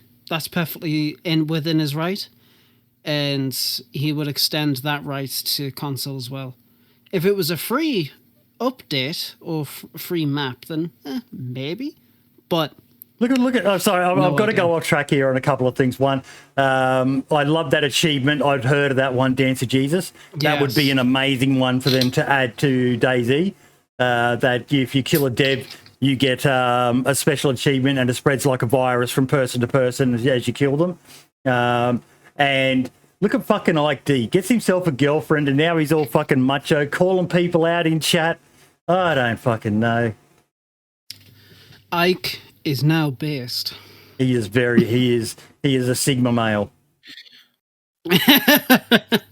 What you need to do, buddy, is steal his girlfriend. Mate, He's just said Daylight sorry, robbery. he's just said this he's just said this on Twitter. I propose an alternative to the call friendly to save your life. Instead, let's start calling out enthusiastically, I'm not Boydie, to significantly improve your chances of surviving. the sad part is there are people out there who don't like me, and I saw a lot of them liking his tweets, and it was like, guys, oh man, this is just it's a fun thing between two friends. Just chill, okay? Just chill.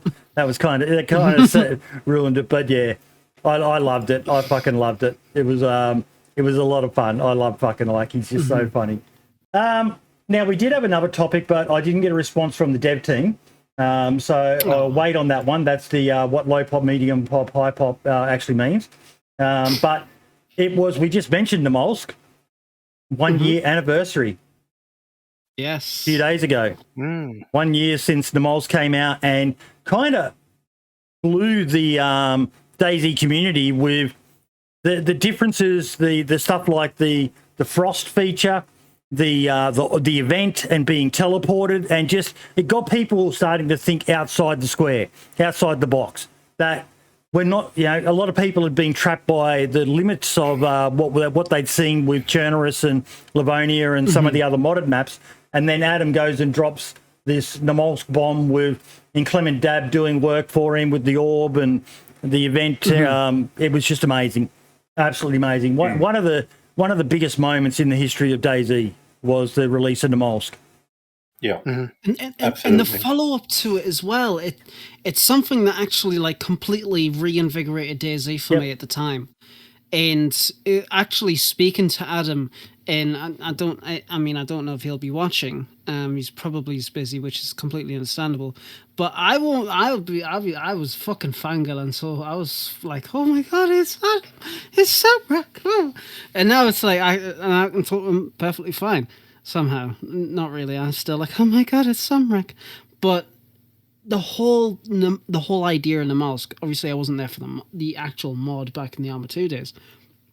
So watching it grow from its 1.0 release a year ago to seeing the final update coming out now next year is fucking phenomenal. And the content that's been made around it, and just seeing everything with Namolsk, and I've been so enamored with the lore. Still wondering what the fuck Phoenix is, by the way. I spotted that on the little sticky notes in A2. Very nice touch. Like, Namolsk a unique experience. It's definitely playing DayZ in hard mode. That's for fucking sure. Like, it make or breaks you. And it fucking broke me. He did a masterful job of hyping it up. I was so happy because for those who have followed me for a couple of years, probably 2 to 3 years ago, he gave me some footage of the map when I did a spotlight interview with him to release to everyone. Some of the first footage of I think it was the first footage he released in the Molsk. And the amount of times I had people comment, 2 years and it's still not out. But I'm glad he took his fucking time, because what he released was pretty much the benchmark for how you should release anything, be it a mod, be it a map or something like that. Create some hype around it, spend some time, release it when you're happy, not when people have pushed you to doing it. It's just, Tyson, he just really showed a masterclass of not only how to hype it up, but how to support it afterwards. The slow release of the event and being teleported to Athena and all the rest of it. It was just a masterclass, wasn't it, Tyson? Yeah, absolutely. And Master's one of the masterpieces in DayZ. I'm really glad he took his time and didn't push it as soon as possible. Yeah. But I also think he took his time to make sure it meets the requirements, what people expect, because if you see it from a perspective from an actual DayZ dev, there's a bit more pressure behind, I think. Yeah. Like a normal DayZ modder, like I could just publish any mod, and if it's not finished, what's the deal, That's why mods are there, so I can improve on them, I can fix stuff. But if you're an actual DayZ dev, people expect some quality, it was big when you had Shroud in his stream an hour before the map even went live, and when every server, Namalsk server, suddenly went live, you couldn't get into a single Namalsk server to save your life. You couldn't do it. It was impossible. People were ready for Namalsk, the way they make servers beforehand and everything, so they go live most of the map releases, and they didn't have enough servers, and I don't think that's ever happened before for another mod in the existence of DayZ so far. Like, queues upon queues, it was insane. Yeah. And then he went and did this. He created a video showcasing some of the highlights of obviously what people had streamed for the most part. But what an amazing thing to do as well. It's just, this is a masterclass in how to promote something, and I highly recommend go watch this video. I'll share a link to it. You need to hear the audio, the screams, the laughter, the everything of good. People. Just, he spent so much time collating all of this into one place for people to watch. Yeah. Yeah, I watched it. I watched it earlier on today, and I was really, really fucking happy because that it was just a nice little. It was just a nice little video, and I can almost assume for certainty that there is just so much more clips that was submitted, so much more stories that could have been told, and to put it into a 3-minute long video or something like that was great. It was really, really cool, and I mean, we all know that the next update is going to be the last one, and honestly, couldn't commemorate the guy more about it. Fucking absolutely fantastic what he's done. And I genuinely can't wait to see what he's got going next, but it's going to be so fucking heartbreaking to see that last update hit and be like, this is it. This is the end of the story for Namalsk. And quite frankly, I can't fucking wait. But, it's going to break my heart. The question is, though, is he going to do another map? Huh? Who knows? Taviana returns. No, we won't get. We will never get Taviana. He should give us Taviana. That's not his to give. I know. They and they're making. And just give us some up. Yeah. Well, he released an update on Taviana and showing the the Bra Bridge. Yeah, have you seen the preview of the bridge on Taviana? And a lot of people were very, very happy to see that. So he's still working well. I've got an interview with them as well. If you want to go check that in the Spotlight series, I do. But that was, we'll see how that goes.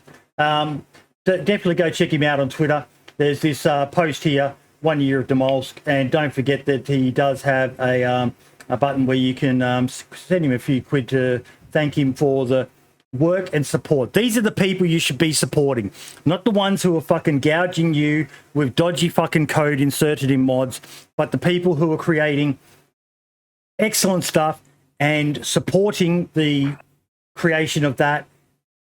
Just they're the ones who people should be giving their money to, not these fucking dodgy cunts. Pardon my French. Right. We're going back into our territory we've already covered. Let's move on. No, but fix the game. Yeah.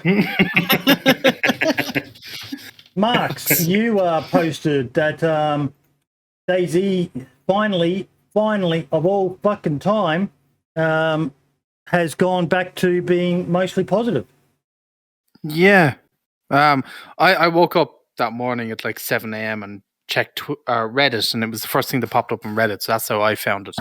And then I went to look for myself, and yeah, it had hit like mostly positive, I think, and stuff like that. So it was really good to see as well, because a couple of days before that, they broke 46,000 players, so it's just getting better and better, really, wasn't it? That they fucking did, and you know what? Fucking finally, props to them. Fucking finally. Absolutely wonderful. It's been a genuine wonder if they would ever break that counter, and they fucking did. Recent reviews very positive. But all reviews mostly positive, which is very good to see. So, yeah, it's good to see, because that even just seeing that those reviews there now, people are more probably inclined to maybe buy the game as well, which will be good as well. Just a quick thing as well. How about they have on the page a guide video? So it's not something actually in the game. It's something on here, one of these videos that you see that is a guide to the basics of what we talked about. DayZ is a challenging game, but about it, who remembers the review bombing? I remember that, Ike. I remember that very well. What were you going to say, Tyson? I mean, to be honest, DayZ is pretty immersive when it comes to gameplay. So basically you need, for example, a can opener to open a can, but you also can use a knife or even an axe or stuff like that since a few patches ago. They even made it easier. So to be honest, I think the only thing DayZ would need is use your brain. Yeah. And look, you could word the video that way. You could word it that way, seriously. Just use your, you try to use some common sense when you are encountering items. And, probably the only thing is to explain the combine mechanism. That's how DayZ crafts things. You combine it. And I think it's just part of the game to figure out things and not getting something explained beforehand. So I think that's what makes playing DayZ more fun to explore things and figure out things instead of getting a whole what's it called? Your handheld. Yeah. Wolves of DayZ, question for you. Have you updated your review? I remember I put a post on Reddit encouraging people to, after all these years, probably time to do another one. I got a lot of hate for it, but I don't give a fuck. And I basically said, after all these years, it's time to go in and update your review with how you see the game. And there were the usual haters on Reddit. Fucking DayZ, piece of shit game and all the rest of it. But yeah. But no, I couldn't be happier that 70% of the 237,343 user reviews for this game are positive. So, I mean, can't complain. I will say though, that like DayZ, it's definitely a It's so much better than it used to be. So much better, and it's great that. Whereas obviously there are still major problems with the game that we're all aware of, but the fact that the game has gotten so much better in terms of quality in content, yeah, sure, we still don't have 0.62 parity, but Oh my god, if somebody else talks about 0.62, I swear to Chris. It's all you hear nowadays. It's 0.62, 0.6. Shut up, it's in the past, move on. Right. never. Drives me mad. I'm never gonna fucking move on. I want me 0.62 back. I want me fucking red 9. What's me fucking red 9? Anyway, sorry. But what I was gonna ask was, what are like the big game-breaking things in the game as of right now? Like, I don't mean little bugs now. I mean massive things. The main thing that breaks is networking. That is it. Right now, I've said it before and I'll say it again. Networking is one of the biggest problems with DayZ. Explain But it. maybe- Explain it. For those, remember, you've got dummies like me in here. Explain networking. Okay, so it's shit. Thank you. So networking with DayZ, it's not as good as say like other games, right? You know, you got games that work on Unreal and Unity, and networking is pretty fucking top notch. RaG, I'm pretty much you can confirm that, yeah. I'll just take the silence as a yes. Mhm. So. Oh, you meant my sorry. Yeah. Sorry. Yeah. So but with DayZ, networking is done differently. And when it goes bad, you definitely notice it because people will start flying out to Mars in their larder and shit like that. And then you got the desync issues. Yeah. And It's basically synchronizing between server and client. yeah. Once that improves, which is one of the main things DayZ needs to focus on for 22, I think, is working on the desynchronization between the server and the client. And the game will fucking improve massively. And then all these stupid comments dumb it that you down again. see- Explain the server and the client for people who might not understand that. So your client talks to the server about What's a what client? you're doing. The client is you, the player. Yep. Your computer. Your computer, yes. Your computer is talking to the server about your position, what you've got in your hands, what you've got in your inventory, what you're doing, stuff like that. And then the server relays that information back to you and other people in the area. Thus, a network. And the most common way people will see issues with that is when you're looking at your friend and you know they've got a gun in their hand because they told you it, but you're seeing an axe in their hand or something like that, or nothing in their hand. Exactly. And it can cause a lot of issues with combat. So you have to log out the game to log back in to fix the synchronization. It's a major issue with the game. And it's one of the common bugs I find when it happens. I don't exactly know why it happens. I'm not as technologically sound with that. But once stuff like that is fixed, because when, say, for example, you're in a car and then you start to desync, the server and your client is trying to talk to each other about, okay, where's the positioning of the car? And pretty much, they don't fucking know. They're trying to, I guess you could say that they're trying to fight one another about which one is right. No, the car's here. No, the car's actually there. And then when it spazzes out and you finally end up in a tree, that's where both the client and the server have agreed this is where this is. And unfortunately, sometimes, most of the time, it kills you. So,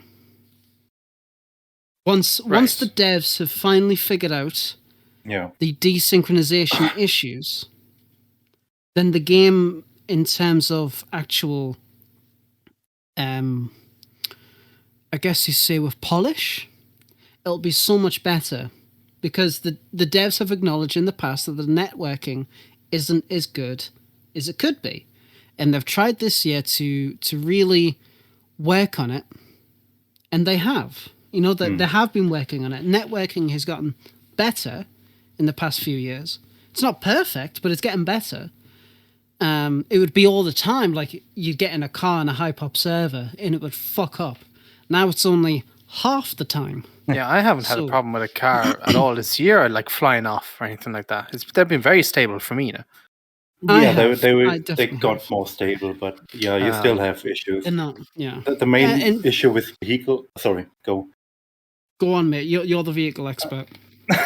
I'm no expert in networking and stuff like that, but as far as I understood it, it's that vehicles synchronization happens mostly on the server side, and the server tells the client what's going on.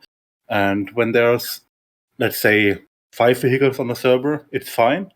The server can mostly handle that, depending on the hardware it runs on, of course, but most servers can handle that. But let's say if one server has like 100 vehicles and like 20 or 30 people drive at the same time, the server has issues to synchronize them properly to the client for every a second or two. So they synchronize properly. And that's why you have that roll sometimes. So you flip like 100 times a minute, or you get a skyrocket. And that's also the reason why you shouldn't test an offline mode, like, with a Raft. Yeah, because it needs a server synchronization, and offline mode is just only client. Right. So, let me ask this then, kind of moving on a bit. If, whenever January, March, April, whenever they release 1.16, and it's the networking update, and boom, suddenly it's all fixed, right? Just hypothetically, go with me here now. It's all fixed. What's the next major thing or problem that DayZ has to face, right? So networking's done, cars work, aiming is smooth, the game just feels fantastic. That's out of the way. That's the major big bug. Now, I'm not talking little bugs, I seriously feel like that's the last big issue DayZ has. That's pretty good. That's the last big everything issue. else, I think, is just some content. But I would say the next things, once that, because that is a major hurdle, it's probably one of the last few major hurdles. The next one would be a security update to secure the engine to prevent cheaters and hackers on the PC. Yeah, sure. And good point. A graphical update, because DayZ is showing its age. It's a beautiful game, definitely, but it's showing its age. Yeah, and I mean, graphics is not a big issue, I think. I mean, it would be a good thing, but it's not. Yeah. It's definitely not a big issue compared to, say, like actually fixing your fucking game. Yeah. But so we got two main issues remaining. Maybe with that new graphical artist that positioned us there, hopefully that'll maybe be like a wink wink cough cough. Maybe there's something coming down the road. Big update. Honestly, whoever gets that position, I can't fucking wait, because I'm not going for it now. I can't. So, well, I want to go for it, but I just can't. It's going to take a long fucking time. I'm with a few people in chat. The graphics to me, I don't mind them. I think DayZ is quite a beautiful game. Some of the screenshots I see, yes, I know that some of the people are photoshopping them to make them look a bit better, but showing its age, we're talking about fucking Jesus, like I mean, but. I mean, I'll stand by my point that DayZ needs a graphical update, because it would be nice. Yes, as a player, yes, you don't really care. The game does look good. It's fantastic, but as the girls saying, from a dev point, it is fucking shit. It's terrible. Yeah, it really, really is terrible. And Infusion it's comes outdated. With That's the problem. Yes, Infusion comes out with PBR, which I've said before in the past, physical-based rendering, which most game engines now use. And I've been working with EMATs, which is basically what DayZ uses to do shit like that. It needs better lighting, as DanceofJesus says, a better workflow, PBR. volumetric clouds, stuff like that, to make the game look visually better. Because what about the combat system, though? I've been seeing a lot of feedback from people on Twitter, especially that, and this is, Marks, you're going to hate me saying this, but the .62 combat was better. You're a PvPer, Marks. What do you think of the combat system that we've got in DayZ at the moment? See, I don't mind it. There is the annoying bugs, like you have your AEST bug. Yes. For example, but that's a networking issue. So if a networking issue would fix that, mostly. What? From what I've heard. The AEST bug, when you AES a gun, aim down sights on a gun and it like lags and it sometimes kicks it back down. Yeah. Okay. Never experienced that. I've been told that's a network issue. Obviously, I suppose you're on about the zigzag stuff as well. Gunplay, feels fine, I think. Right now, I don't know. What do you mean by combat system? I just see so many people complaining about the way it works in DayZ, that it's not realistic, that it's the skill barrier's been lowered is one of the comments I remember seeing. Arcade gunplay, what Winstride's saying there. Before in DayZ, you had to actually get good, whereas now it's been dumbed down a bit, and that may be a byproduct of the game also being on console, but there's a lot of people saying that it's just not that same benchmark anymore. Almost anyone can PvP in DayZ, as opposed to before, the real PvPers achieved a skill level that rewarded them for having achieved that.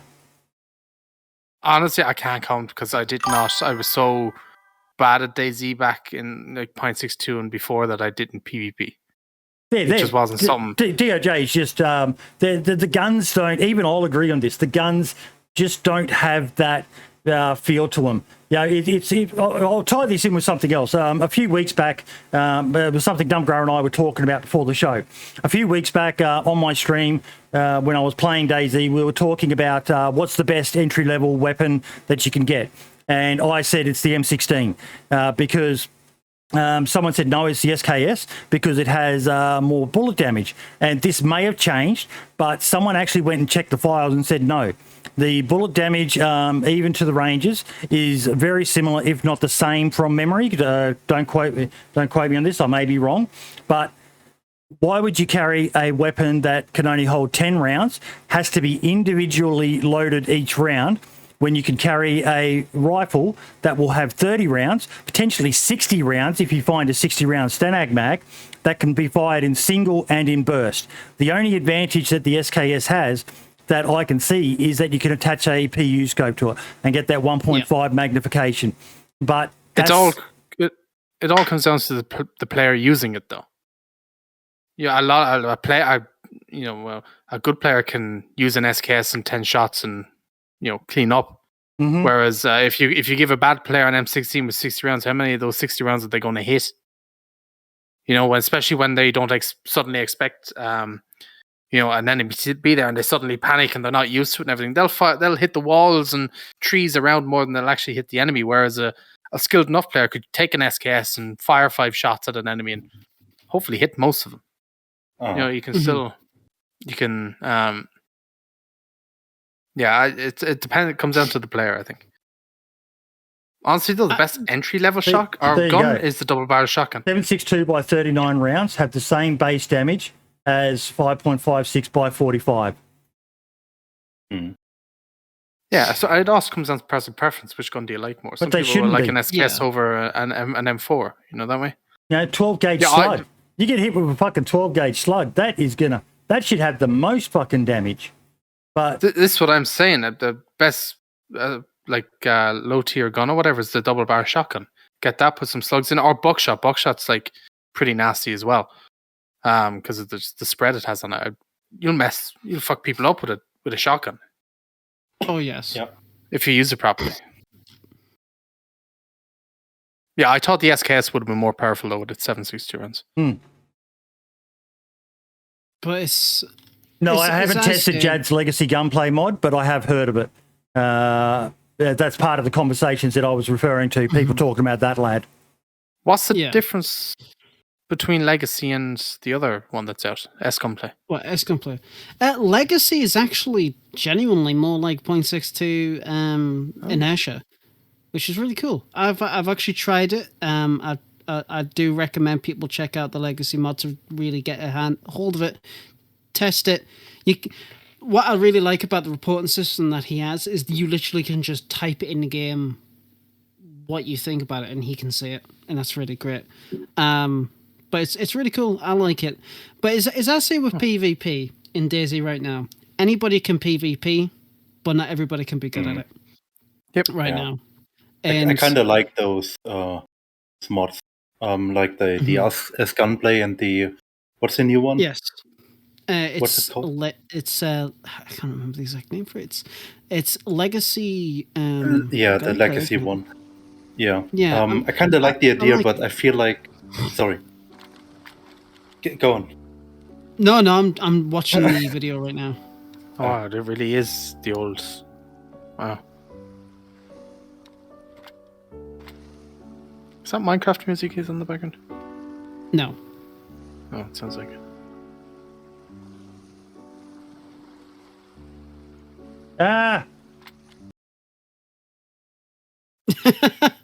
Wait, instant scream. Oh, that is. I'm getting memories, dude. Oh, I'm getting flashbacks. The figure of 8 sway. Oh, shit. What I just fear about stuff like that is that it might get some attention and servers will add it, but players will always tend to pick the easy way. Just move on to another server which has the easier, like the vanilla gunplay. Well, that's it though. Like every single server that's out there caters to somebody, so it'll have some succession, definitely. Day one. See, I'm kind of that way with the. I'm kind of that way now with the S gunplay mod. I'm not. Before I was like, oh yeah, this is kind of cool, but now the more I kind of like see it or kind of use it, it's like, it's kind of, I don't know. I'm not a big fan of it compared to like I think it overdoes it a bit, but with this, it definitely looks feels like the 0.62 version. Definitely worth a try, but I don't know. I don't think many people will like it. Yeah, Skullspeeder's comment is exactly what you're basically saying there, Marks. Arguing against the current PvP is like arguing against traders. They've both driven an increase in retention of players, making the game more fun. So it's that age-old argument of realism versus playability. Mm-hmm. Yeah, that's it. If it's a big deal for you, play on a server that's got the mods that make it more like 0.62. God, that AK set is awful. That's what it used to look like, dude. It's great. Yeah. But see, that's the thing. It's like PvP, gunplay, everything like that. The combat system is designed for both PC and console. I saw people talk about it in our main chat actually about PvP and console.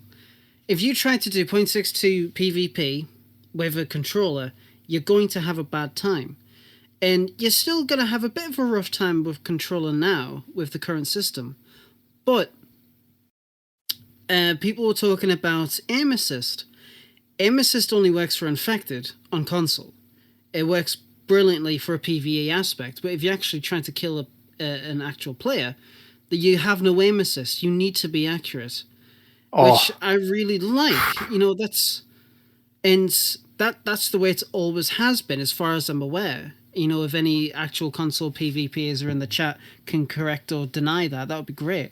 But that's the way it is. I don't think aim assist works on players, only on infected and AI. Right, yeah. That's just Yeah, exactly. So that's brilliant. But like I said, if you try and do PvP in a controller 0.62 and before, it's just a bad time. So the current PvP, whereas I do have my gripes with it, is great, but I enjoy it. It's great. It's cool. I like it, but I also like mods like Jad. What Jad has there, and you know the AEST gunplay and AEST visual and stuff like that. They bring that unique aspect to the game back, but they also put their own flair in it. Like what I really like there in that video is the fact that he's still allowing it so you can, like, with the inertia and recoil patterns that you have with your attachments. You know, that's something that's been relatively new in the past couple of patches. So combining a legacy system or legacy type system with something new like that really fucking enhances it. I like that idea. I really like that he's gone with that. I don't think that .62 gunplay and stuff would not work on console. No, There'd be no way. That's what I'm saying, definitely. It wouldn't. Like, have you seen, I don't know if you've seen on Reddit, some people's console like PvP gameplay, but like, oh my god, it's fucking shocking. Some people are like shooting the sky and like, oh, it's just horrible. But some people are really good at that as well. But man, it's rough. Mm-hmm. So and to address your comment, Wolves, in chat, well, as a modder who has made guns, you know, I work on Snafu, I've worked with Mass on weapons and whatnot. Don't just make a weapon mod and not optimize it. Actually research the gun, research how DayZ handles firearms, and do it properly, like, and you won't have any fucking issues. And if it really gets that bad, hell, make a compatibility patch where if you want to use X fucking weapon pack with Y weapon system mod, use Z compatibility patch to make it work better or some shit like that. I don't fucking know. Just there's always ways to get about it. But I mean, every time I do weapon mods, I always do a fuck ton of research and actually like the RPM, the weight, stuff like that. I even like the attachments that I could use. Look at the weight, sizes, and that compares them to vanilla stuff. Like there's so much stuff you can do. But we need someone who makes a weapon mod with civilian weapons only. Yes, there needs to be more for sure. Yeah, definitely. Say that all the time. I mean, one single weapon mod with only civilian type weapons, bolt actions and lower firearms, not like 20 to 30 guns which only use 5.56 or 5.56 or 7.62 or all that kind or of 50 stuff. BMG. See, I personally, I'm not a fan of the .62 gunplay. That like floaty, like the gun swinging around in your arms and shit. Like, what's all that about? It's so much better now, even though it's still a bit clunky today. It's miles ahead of what we used to have. I know people are going to disagree. That's fine, but personally, for me, I prefer the way it is now. Yes, it can be improved. Yeah, maybe there's a different weapon, a stamina for weapon, or I don't know if inertia and stamina is the same thing. But you know, they can tweak it. Yes, they can tweak fire rates as well, or not fire rates, but recoil and stuff like that. But no, it's definitely better the way it is now. The .62 version was good back in the day. If you were to put that on, like if somebody opens a PvP server, I don't know if there is one, or a deathmatch server with the .62 gunplay mod on it, it'd be interesting to see what that's like to play on, but people will not like it. People tried to open S gunplay deathmatch servers, and people hated the idea. Absolutely hated the idea, so I don't think it'll last very long, but it's a cool idea nonetheless. I want to just comment, Narc Nation said there, I also think DayZ on consoles is a break on DayZ development. DayZ on console should be abandoned and all resources for the PC version should be used. I understand where you're coming from. There's no doubt that the move to console has changed some of the elements of PC DayZ, but my comeback will be that without the funding, the cash injection that BI got from DayZ being released on console, I doubt the development of the game would have still been going. So it is kind of sad that some things got dumbed down, for want of a better way of putting it. But it's brought a whole new group of people across to PC DayZ. The amount of people, Melbourne in chat is one, Scale Speeder. They're console players who also play it on PC or have switched from console DayZ to playing it purely on PC. So it's a sacrifice that was needed to keep the game going. I don't think we'd be playing DayZ now at all if it didn't make the move to console. Yeah. Yep. I mean, because especially me, say like, if it wasn't for the modding community, then DayZ wouldn't be where it is. But at the same time, got to give respect for our console folks. Definitely. Like, funnily enough, I had this conversation with this lad that works at one of my banks, right? And we're talking about DayZ, we're talking about Essica and that, and shit like that. He's PC. But we're talking about console, and he was like, I'm genuinely surprised. It works on a console. And I joked on him, was like, yeah, barely. But at the same time, it's like, look, having DayZ on console and it works, and the systems that it has works, is a feat. It's great. And the way that I see it, the more people that play on DayZ, whether it be on PC or console, or a Nintendo Switch or a fucking Casio calculator, couldn't give a shit. We're all in the same boat. And that's it. It's like, we're all there. We're all playing the same game. We're all enjoying the same fucking thing. Yeah, sure, PC, we've got mods, but mods are influencing how the console version pans out, which is great. I like it. I like the idea of that. And I can't wait to see what else it brings out for the future. Exactly, when 100%. All things said and done. And, this is, okay, not to obviously shit on Narf Nation, because, his opinion is his opinion. But one thing that I guess you could say that irks me is when people say development on console slows down development for PC. No, it doesn't. Both versions are virtually exactly the same. Like, sure, the console might get a few little extra tweaks here and there to serve for their console purposes. That's fine. But I genuinely check the console patch notes first for PC, because I know for a fact they're going to be the fucking same. And it's cool. And it's like, we're guessing the exact same game. Maybe a few tiny little differences. But it doesn't detract from development time whatsoever. We've got 5 patches this year. 5 patches. Yeah. And they were all fantastic, apart from, 1.15 was okay. But all patches brought something completely new to the table, and everybody got the same piece. And that's great. Speaking of something new to the table, bows. Are we going to see him for Christmas? Shut the fuck up about bows, for fuck's sake. I am. Where do we hear that all the time? I am sick to fucking death. Every single time DayZ posts something on Twitter, Facebook, YouTube, Instagram, fucking Pornhub, I don't fucking care. Every single time it's fix cars, fix your shitty game, where's bows? Thank God they brought out the Orc, because I was going to have an aneurysm, right? I'm fucking sick. At least you're not getting it 300 times on an update video every single time one comes out. Holy shit, I'm about to ban those words. Where's the red 9? Now, I found a thread on Reddit that interested me. Oh, Lord. What is a piece of loot you always grab even if you don't need it right away? I replied to it, basically, no surprise as to what I would say. Everything. I pick up everything until I find something better. Yeah, but always a battery. It's always a battery. Yeah, battery, meds, sewing kit. What else? Tetra, nails, rope.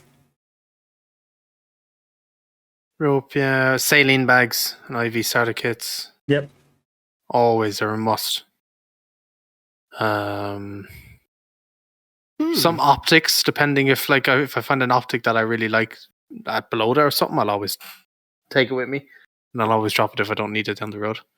Suppressors, like pistol suppressors, if I ever find one, I always take one. Just to elaborate as well, folks, I know it was mentioned earlier in the stream as well, if you get a sewing kit, and you plan on using it, don't forget to disinfect it. Otherwise, you'll get that fucking dreaded wound infection. Yes. What's the stuff? The tincture? Alcohol Disinfect tincture. rags and stuff. Yep. I've been carrying that around a lot recently, even if I don't need it.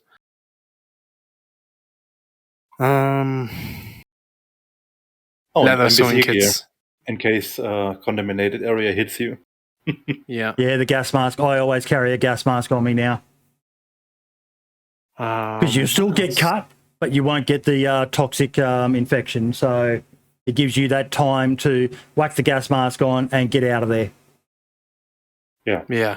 I see a lot of people saying lockpicks, but I never, ever use lockpicks. Me neither. Ever. No, I carry one all the time. There's not much I don't fucking carry, as you guys know. Yeah. Press Fest. Fucking cool. If I see a Press Fest, if I spawn in and there's a Press Fest XP, I instantly take it because it will save your life. Until you find a plate carrier. That's a good one. Weapon cleaning kits. Yeah. I'm just trying to fucking think, actually. The alcohol tincture, definitely. Vitamins. Petra, charcoal, basically the main ones. EpiPens. Yeah, if you're on vanilla-ish server, yes. Yeah. Morphine. I'm just trying to think, actually. Knife. No, I carry like 2 knives at a time, really. Even though I'll have like a sharpening stone in my inventory.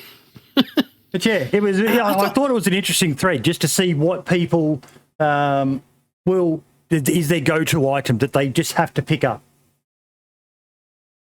Yeah, it's genuinely a really good fucking question. Actually makes you think, because you pick up a lot in your travels, but it's like, and half the stuff you pick up you don't even fucking use.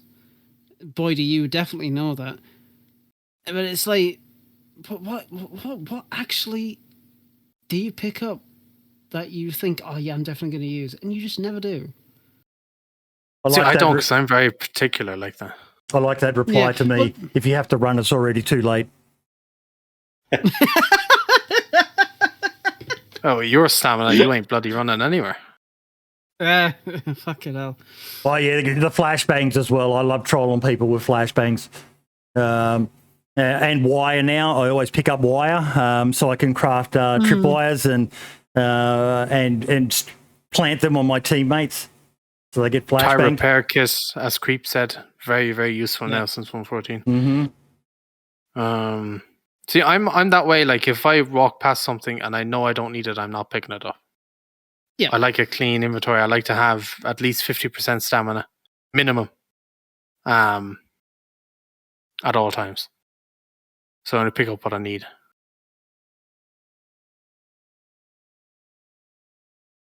But yeah, it was a good thread. Yeah, we had a go at DayZ Reddit a while back, but there's some good stuff on there, folks. It's why I've still got the bot, I think, that hosts them all, so we can just keep track of what's going on in there. And there's some quite often some good threads on the DayZ Reddit. So pick and choose what you go into. Barely a negative thing. I think I saw a single negative comment on that post, so that was awesome to see. Oh, it's a good thread. Very good thread. Now, what have we got?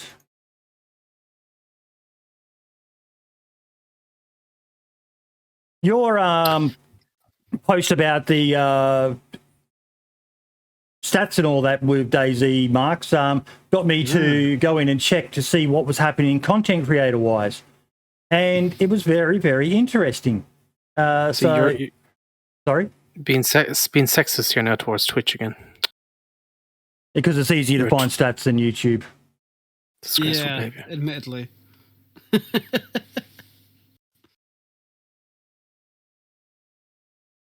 Yeah, you go way back to the dark old days. And she's, for a game that's this old, that has awful graphics, as some people were saying, she's still doing well. Yeah. You know, hit that new Definitely. record of players the other week, and love you too, Ike. Mwah. But yeah, the numbers just keep on climbing. It's great to see. It is really, really great to see, and I know there is the stigma where it's like, oh, it's fun to shit on DayZ, but when a game that was originally a mod gets bought out by a company that ends up being more popular than the main franchise you're actually known for, it kind of says a lot. Kind of says a lot, and the popularity just keeps growing, and it's getting better, and people are liking what they're seeing. Well, I mean, there was even the. Let me just jump back here to Twitter. DayZ's it doesn't want to fucking die. The game just fucking lives forever. And let me. Oh! What the fuck have I done here? What have you done? Old people and technology. Just a boomer moment. Okay. But that's it. You are right, though. Like the game absolutely does not, and it just doesn't die. You can do God knows what you want to the game. But The Onion did an article on DayZ.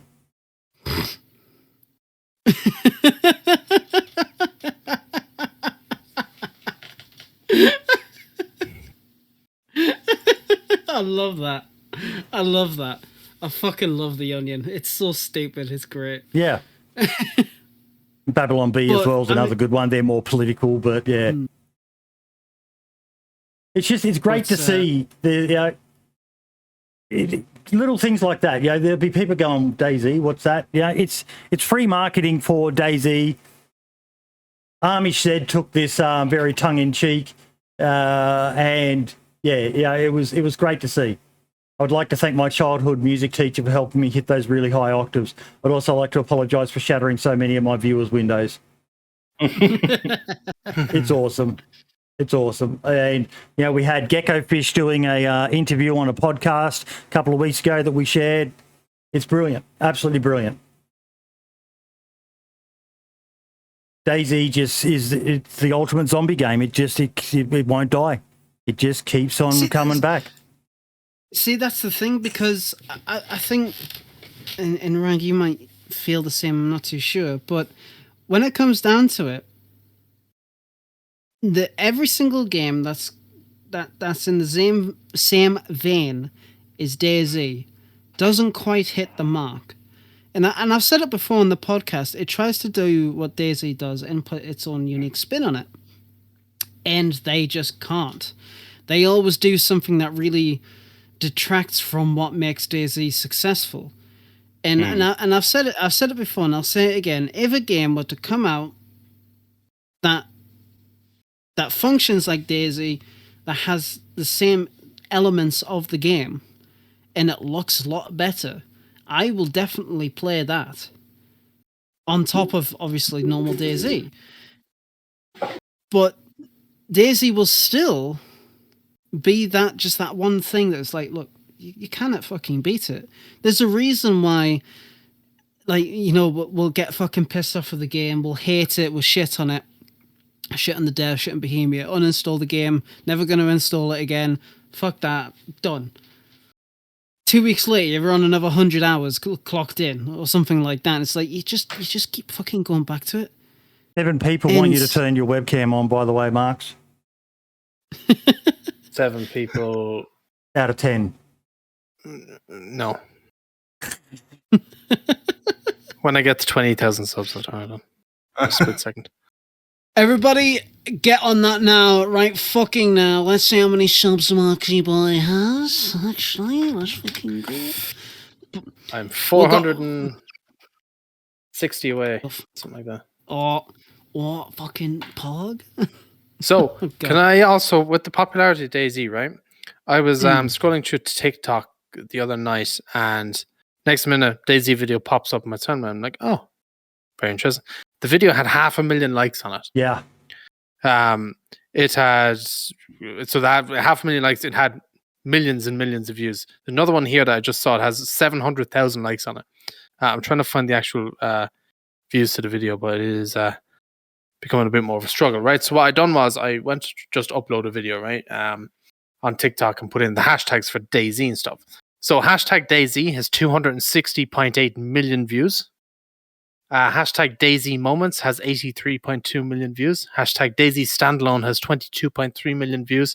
Hashtag DayZ Community has 19.8 million views. DayZ Clips, 18.4 million views. DayZ Funny Moments, 18.3 million views. And DayZ Xbox, 12.3 million views. Well, you've kind of tied into the next topic, which is want to grow your channel. I had this just pop up in my feed. I'll play it. Did you get any trick-or-treaters, dude? Nah, I don't even turn my porch light on. This is just on YouTube. Lived here for 4 You're years. that fucking guy? The kids are crying outside your door, bro. Hello? I don't know. Hey, why'd you fucking kill That's him? my shot. Maybe because he was trying to kill us? So just a simple little 39-second clip. Mm-hmm. And it was from a channel that only has 265 subscribers. Now, I've got no idea the growth of this channel since this clip, but look at how many views it's got on YouTube. 65,152 views. Like Mark's was saying, go to TikTok, go to YouTube, do the shorts. When you look in the... he hasn't even added it in there. Oh, no, hashtag shorts. And enter the words that you need to get it to come up as a short. YouTube are pumping the fuck out of shorts. So it's a great way to get your channel found by people. I'm seeing people like, how do I grow and all the rest of it? You've got to do your own marketing. Don't rely on the algorithm, wait for it to promote you and all the rest of it. Look at what you're doing. Look at what other successful channels are doing. Use it as a feeder. Minder has a specific shorts channel.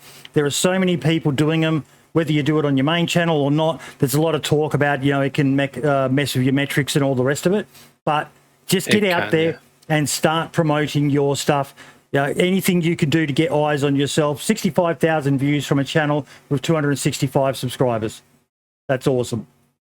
Yeah, and it's things like a very clean, simple title like that. It'll come up in somebody click on that and they'll be interested. Like, oh, what's this about? They'll have a look at it. YouTube is also pushing they have a shorts fund. So for people who are wanting to do shorts, I think it's only for partner channels, but they do have a fund where they'll actually fund you to make short videos and stuff like that. So it is pretty interesting. This was an interesting one. Another shorter video. I think DayZ messed up. Now we were talking about the build anywhere. Oh shit! Don't. And I watched this video and I was like, he's got a point, but at the same time, this is why this function is not on the vanilla DayZ servers. This is something that community servers are going to have to manage. Part of the parcel of being able to turn on the build anywhere function is they're going to need to be aware of this stuff. I saw PC servers with this as well. So it's just something that the communities are going to have to manage themselves. So yeah. White theme, is this legal in 2021? You don't have dark mode enabled. There you go. Is that better on your eyes, Creeper? But yeah. He has a point. But the short videos are a way of success of getting people to find your channel. Like Mark said, they've got the shorts fund, which is paying extra money to people. They're really trying to combat TikTok and stuff like that with this. So yeah.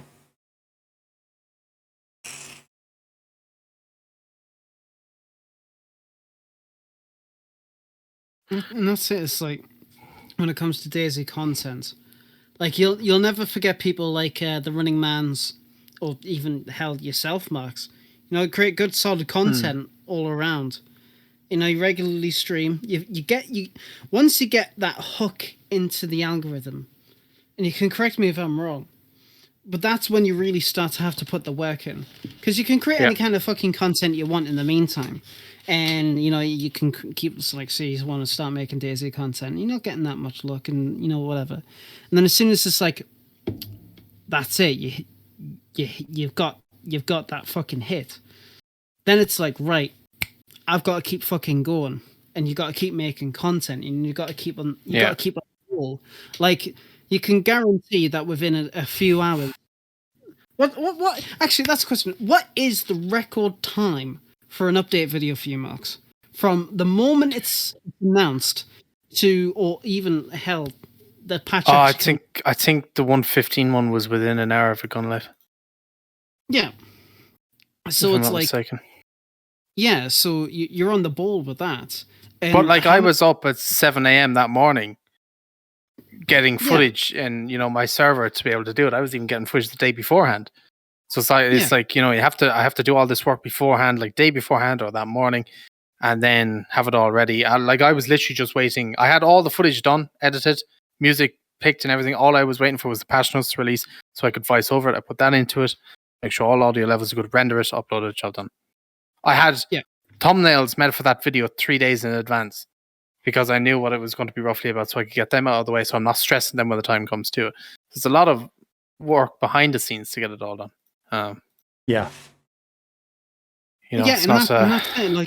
It's not easy, but right now, from what I can gather, it is paying off. Things are going great for you, all things considered, which is great. It's fantastic to hear, and it's fantastic to see. So if you keep up with it, and DayZ isn't as hard to get content for as it used to be. Now you can go to any fucking server. You can spend like a couple of weeks on and get a lot of footage and then make a good video. Like GLK's videos, I actually took the time to sit down to watch one of his videos, and I loved it. The masterful. It was fucking great. Absolutely wonderful. The video I watched that he done was making a base on the little island just outside of Electro that's got the lighthouse. Yeah, right? I've watched that one as well. Yeah. Yeah, and I loved the video. I absolutely, like, the crafting for it was absolutely masterful. And obviously, I'm not expecting every DayZ creator to do something like that, but he's got his audience. He's catering to his audience in that regard. And every video he makes is a fucking very nice. But then you'll get some other DayZ content creator who'll just focus primarily on shorts. Like, Warbo has a good in-between. He makes his good, like, update videos about, like, the new patches, his tips videos, stuff to do with weapons, updates and whatnot. And then you'll have his shorts, like his M4 shorts video, fucking hilarious. Yeah. It was a few seconds long, it was like, holy shit. But it's stuff like that you get, and it's just really, really fucking cool to see. And by Michael, I am not fucking shaving. Get fucked, you cheeky dick. Now, I have got a topic I need you guys to critique me on. I'm going to give you a situation. So I talked last week about the epic raid that I did on the DayZ Down Under server. How we did this mad fucking journey across the map in a convoy from right in the northwest corner to down in Uruvik.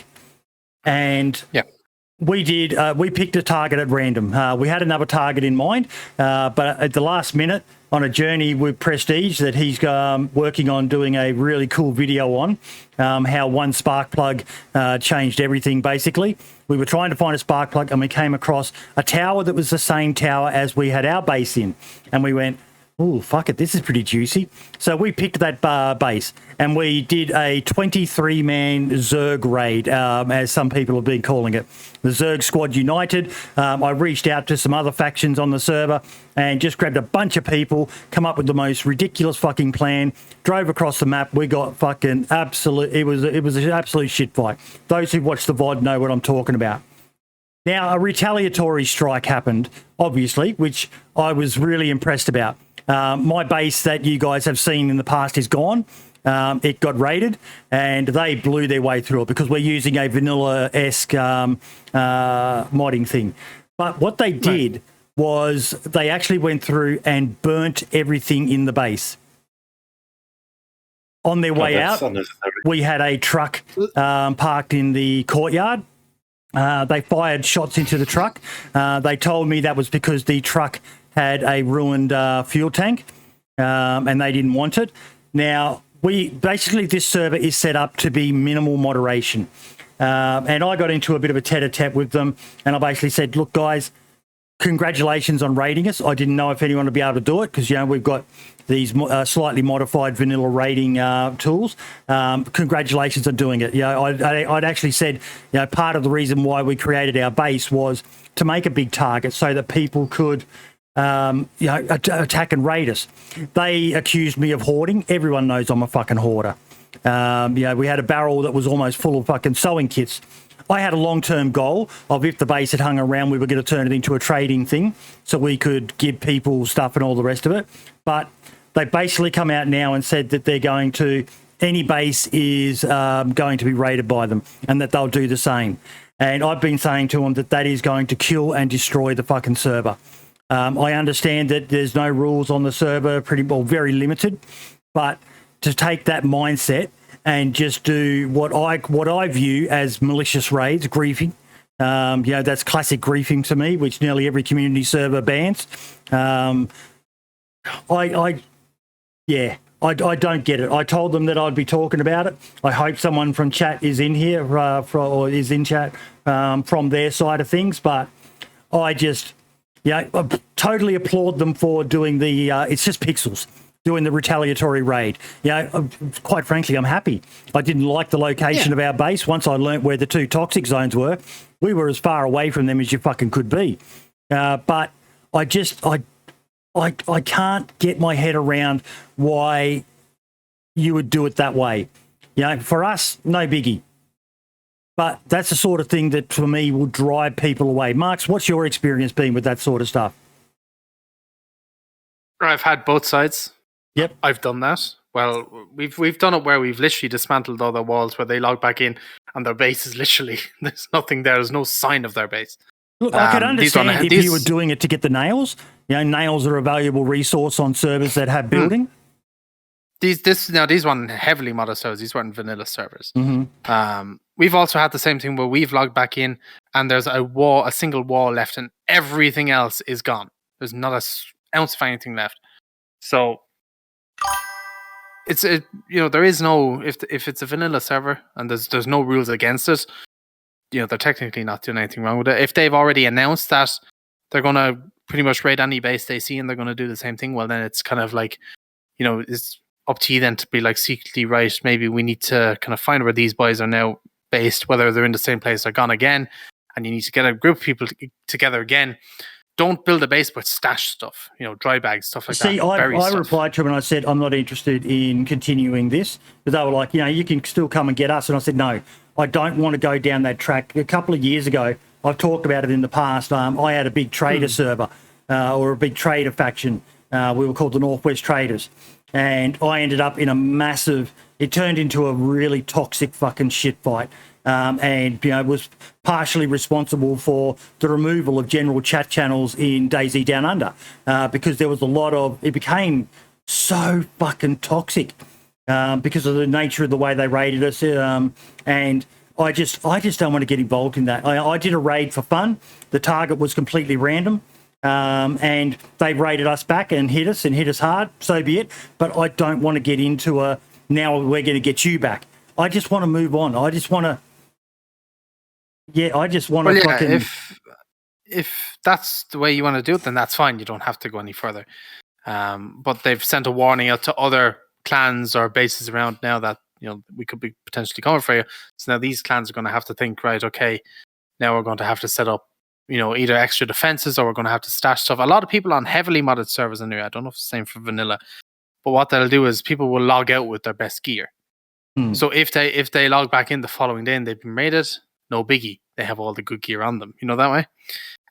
That's if it was me now, that just kind of brought a point into my head. Like if I'm building a vanilla server now, I think I'm going to just stash like a weapon, like get a dry bag, put a weapon in it, ammo, some meds, all that, stash it. So if I do get raided, I know I have a thing here. Hopefully it hasn't been found. I can go back and then hopefully retaliate. I like to retaliate, but each to their own. What about you, Tyson? What's your thoughts? tricky. I think it depends on how the server is set up and how the rules are on the server. If it's like a minimal supported server or some kind of anarchy server, like what could happen in a real world if that situation would be, you couldn't influence what people should do or could do, and then I think you just have to live with it. But on the other hand, my personal feeling is more like when I would raid a base, I would just do it on the purpose because I need things or I want the things. So I pick the things I need and then I go. But I wouldn't feel the need to destroy everything else to destroy the fun for the other player. Lad? Know what I mean? I think it's tricky. stupid what they've done. I think it's stupid. I mean, yeah, sure. The server, as you said, it's a minimally run server in terms of rules, stuff like that. That's fine, and it's all well and good to obviously raid each other. That's part and parcel of the game. You're going to end up doing that. That's perfectly fine. But to go to the length of completely destroying every single thing in your base, destroying vehicles, yes, the fuel tank unnecessary. It's very much unnecessary, and it says to me that the fact that you got raided and you're doing this in retaliation means that a nerve was really struck. Like, you need to kind of get off your high horse, admit, like, you got fucked over, fair enough, I'm going to raid you back, I'm going to get my stuff back, maybe a little bit more. Like, heck, I've done raids where I've left notes where I've with paper, I've spelt out thank you in like wooden crates. Just as kind of like little, it's a little bit of like a little bit of jabbing and whatnot, but I don't go to the point where every single wall I'm going to take down to use all your nails or throw them away or something like that. And the whole thing about you're hoarding. Your boydie, of course you got a fucking hoard. Yeah, so that's perfectly fine. But it's what irks me about hoarding or whatever is when a singular base has every single weapon on the server that completely depletes the loot economy. That's where it gets an issue. That's where I'd be like, look, I'm going to fucking take this stuff, I'm going to destroy it, redistribute it. That's fine. But I tend to play on servers. If I do play on a server, I tend to play in one where they have a rule. If you're doing a raid, take only what you need. Leave what you don't need behind. Because unfortunately, there are people like that who they take the goodwill nature of part of the game and they just say, get fucked, and they throw it at the side. And when they say, every single base we see, we're going to do exactly this, what's the point in that? What does it stroke your ego? Like, I'd like to hear from people in chat. What you just touched on then is one of my main concerns. That now the DayZ Down Under has 3 servers at the moment. One is a modded server with a trader, no safe zone or nothing like that, and you need to find C4 charges, build raiding, and you can't use vanilla raiding, shooting walls down on that. And this server was designed to be a return to the more vanilla-esque side of things, and it's blown up. I think it's the most popular server that they have now. But what's happening is, it's I for the life of me, I can't understand it. I always try, and I've done bad shit in the past as well, like I alluded to. I've been involved in toxic shit, and I'm trying to move away from that. We tried to do something just to create a bit of fun on the server, and I'm dreading that I did, because I do wonder whether part of it is that big-headed streamer guy will show him, thinks he can fucking do whatever he wants and all the rest of it. But I haven't even made it back there, Dumpgraph. Fucking Banov is so big. I'm over on the northeastern side of the map at the moment. But from what I've been told, there's pretty much nothing left. And they uploaded a video, and that's where we could see them. They had fire. They turned barrels into fire barrels, and we're just burning it, and making comments like "burn, baby, burn," and showed them shooting the truck engine on the way out. And I was like, I don't understand that. But it is, as you said, it's a zero rule, or not zero, but a minimal ruled server, and people can do what they want. I just worry that, I kind of alluded to it and then got sidetracked, but I encourage people to try to think of the impact of what they do on the players around them. I know some people couldn't give a flying fuck about other players, but if you want to have a good server, you need to encourage other people to hang around. If you're just going to go on this massive rape and pillage spree across the map, destroying every single base, then you're going to destroy the player base and there's going to be no one left. What's floor shiting? Stop floor shiting for what you need it. No idea. No idea. But I've only done the base wiping out thing on modded servers. Sorry. And the reason you wipe out a base on a modded server, now heavily modded I'm talking about, is ones with traders and stuff, is if you leave kind of anything, you want to basically have your enemy clan on their knees, because with modded servers they can pick up their storage and stuff, run to a trader and start buying stuff again, and slowly they can rebuild faster, by that way, because they help with traders and stuff. So if you on a modded server and they have a car outside and you don't shoot it or steal it, they can just take that trader, sell it, get tens of thousands of rubles for it, and then be geared within a matter of minutes again. So you try and take everything, dismantle as much as you can, and do it that way. On vanilla, it's a bit harsh, but if there's no rule against it, it's not the end of the world. I don't think it'll drive players away. It depends. If they become a toxic clan, then yes, it could, and then they might have to be slap on the wrist or whatever. But I don't know. It's a tricky one for vanilla servers. Now for modded, it's not as. I think it would drive some people away, but in the end, you can't really blame the server for it, because if you take a look at the rules, you should clearly know what's up when you join the server. That's why it's so important to have basic rules, and so people know what's up and what they can expect and what not. And people need to remember, at the end of the day, it is just pixels. I'm looking forward to rebuilding. I've already started placing a few stashes around the place.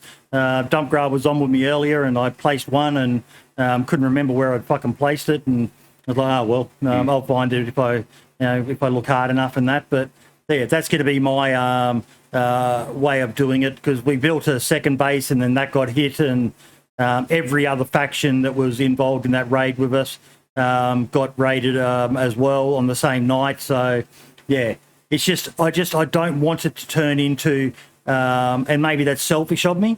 Everyone can play DayZ their own way, but I don't want it to turn into just this complete and utter anarchy, chaotic fucking. Anyone who puts a wall up has it burnt down and everything's fucking destroyed. That's the risk of building the base, though, at the same time. You got to be prepared for that to happen. So you got to think and be smart of where you put your gear. Like, you don't put all your good gear at the very bottom floor, so 2 fences in and they're up. Yeah. You want your gear at the highest room you can possibly go, or, most fences to it and stuff. Get a seed chest and bury it. Raiding is brilliant. Raiding is brilliant. You learn so much. It's fun. Because I've only just started dabbling in it. And becoming a good raider enables you to become a good base builder. Like those guys, they actually boosted each other up, probably jumping on top of each other, legitimate methods, I'm assuming. And they just crawled straight through the barbed wire that I put on top of a fence and bandaged on the other side. Barbed wire needs such a fucking buff. It needs to, it's one of the few ways to defend your own base, and it was disappointing to see that a fully metal wall with barbed wire on top of it. You can just crawl over the top of it. See, any gap can be a gap you can get through in DayZ. So if there's a gap, you cover, you just wall and wall and never wall. Used to be though. It used to make you go uncon. But that was, I think that was ages and ages ago. But yeah. Any gap now, you just build, you cover it. Don't take the risk. Dumpgrad. Hey, mate. See, the thing is, hey, bud. See, the thing is, of like, with raiding, you're all right. When you raid or you have a base, it is a learning experience every time. You learn from the mistakes you made, so you can work on it better for next time. But what ruins the fun for base building and raiding, and you get this with every server, no matter what kind of rule set you'll have, is you'll get that small minority who like I said before, the nerve will be really plucked, and then they'll decide to go on an absolute rampage. Now, how the players respond to it determines the future for the server in that regard.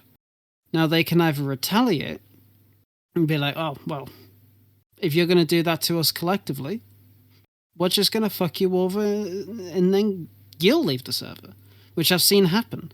I've seen groups who have literally despised each other and they've joined forces because the enemy of my enemy is my friend. Yeah. We've done that before on modded servers. We've literally raided people so hard that their clans have left.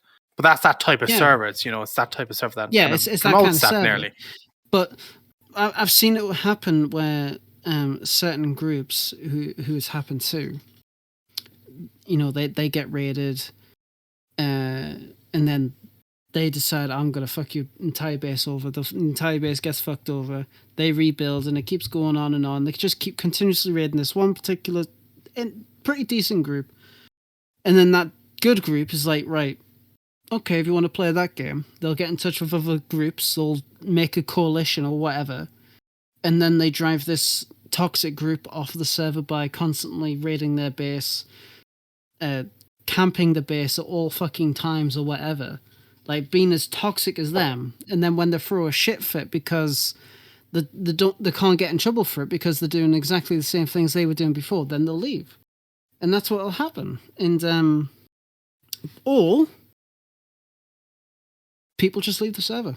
The only people that are playing is the toxic group, and then it's like, well, there's no one here, and then they'll blame the staff team for the server, be like, your server fucking shit. Nobody, no worry, like no wonder everyone's left. Your server shit, and then they'll leave, and then the population will slowly grow back, and then it'll happen again. It's like the fuck. Just that's exactly the reason why I run PvE servers, because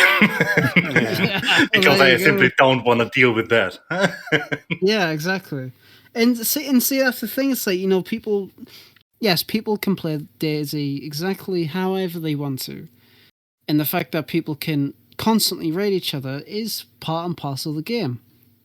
And if you want to completely burn everything down, that's also part and parcel of the game. You have the ability to do it. And as I say, if it's in the game, use it. So, and some people just want to see the world burn. Yeah. But it's also the satisfaction of like seeing your base, buddy, and your base was fucking massive. Too big, nearly. But it was like seeing that. It's like, right, it feels like an accomplishment when you burn this kingdom to the ground. You know what I mean? It's just nothing. Oh, it is kind of satisfying in a way. I know it's a harsh thing to say, but Spud's got a good comment there. Really keen to see how the devs manage this when they give base building some love, which they have said they're going to do. Because I think Spud, with the tweaks that he made to it, found a pretty decent balance. Like, if you watch the VOD of our raid, and two people I'm going to be shouting out today, Midi and Prestige, are actually making videos from all the footage and combining it into an epic video. Prestige's one in particular is going to involve some of the goings on beforehand that led to and after the raid, whereas Midi's just focusing on the raid. But Spud made some really good tweaks that you've got to be prepared when you go in for these raids. Grenades aren't that common, and they make it easier. But then it came down to you having to use bullets. Yeah, Smoky Cowboy, you've summed it up quite well there. I'm on very different communities on console, PS4, and I think like most of you lads have spoken, but unfortunately there's toxic people in the world and they influence weaker-minded people, and it happens. So it's going to happen. It'll continue to happen. It's just, for me, Zyson made all the tweaks on DDU. That's awesome. But if you... I was going to state that if there's you a have clear difference between resource denial on a raid and griefing. Resource denial is taking people's items like they did to you, Boydie, and burning them. That is a form of resource denial. It takes time to make the campfire. It takes time to take all the items and put them in there.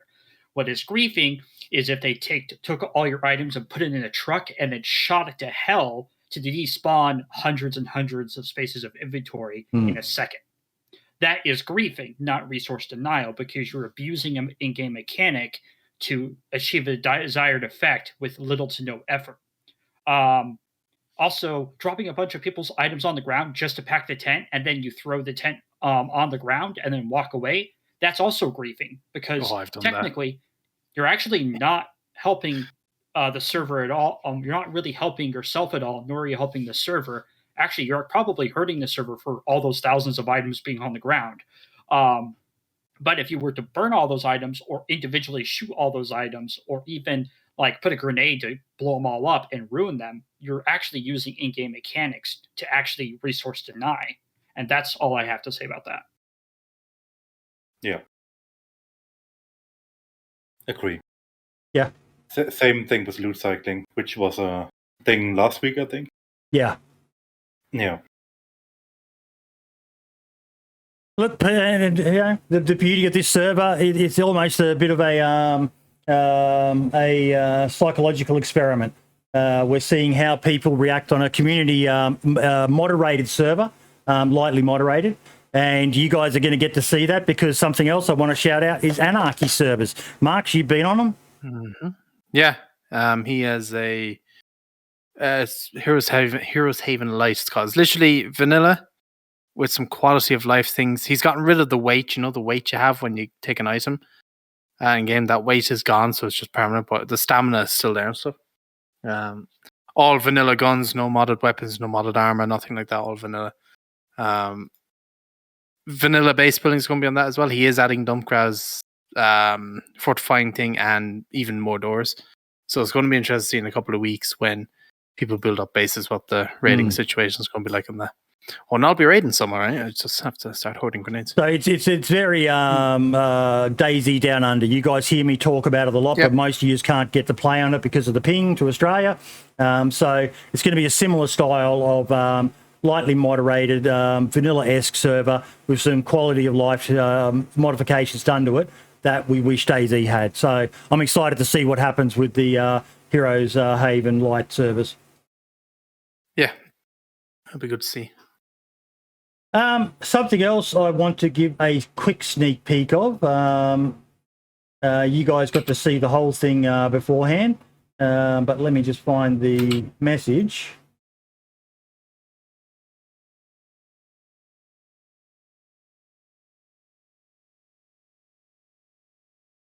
Please go and subscribe to Vigilante Gamer.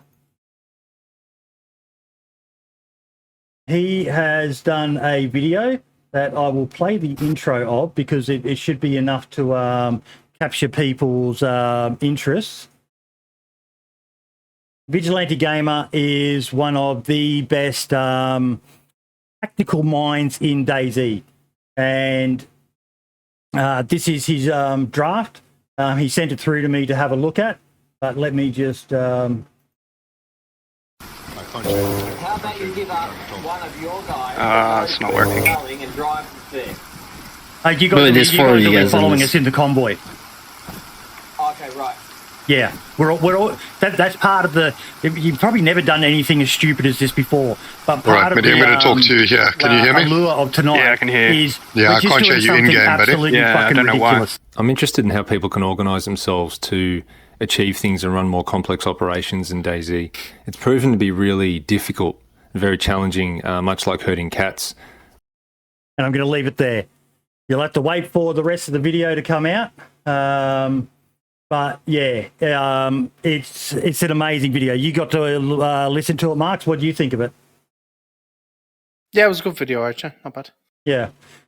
He breaks down, we had 23 people in that event, and it was absolutely phenomenal. And you could hear the chaos just even in the Discord then. I'm trying to talk to people in game. I've got people in Discord talking over me. For those who are interested in that sort of stuff, yeah, you might find that quite interesting. So Vigilante Gamer. Yes? If, buddy, you ever do another one of them in the future, don't know if you will or not, and you like set it up a few days in advance or something like that, leave me know, because I would be, even on high ping, I would be very interested to join in on something like that. Yep. Really think it would be an interesting video. So definitely hit me up. I would be. Mate, I've been trying to get you to come and play with me for fucking ages on this server. I know, yeah, it's the ping and then everything. But one day it will happen. There's Vigilante's channel for everyone. He's an amazing mind. I'm really excited for that video to be released, and also the follow-up ones by people much more talented than I am. You guys, got anything you want to shout out?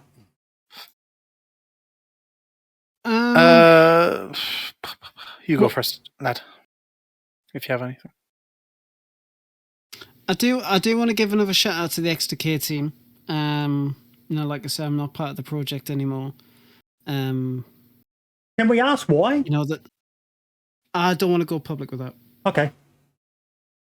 But yeah, so they've went, they've gone into beta finally. Really, really happy to see it happening.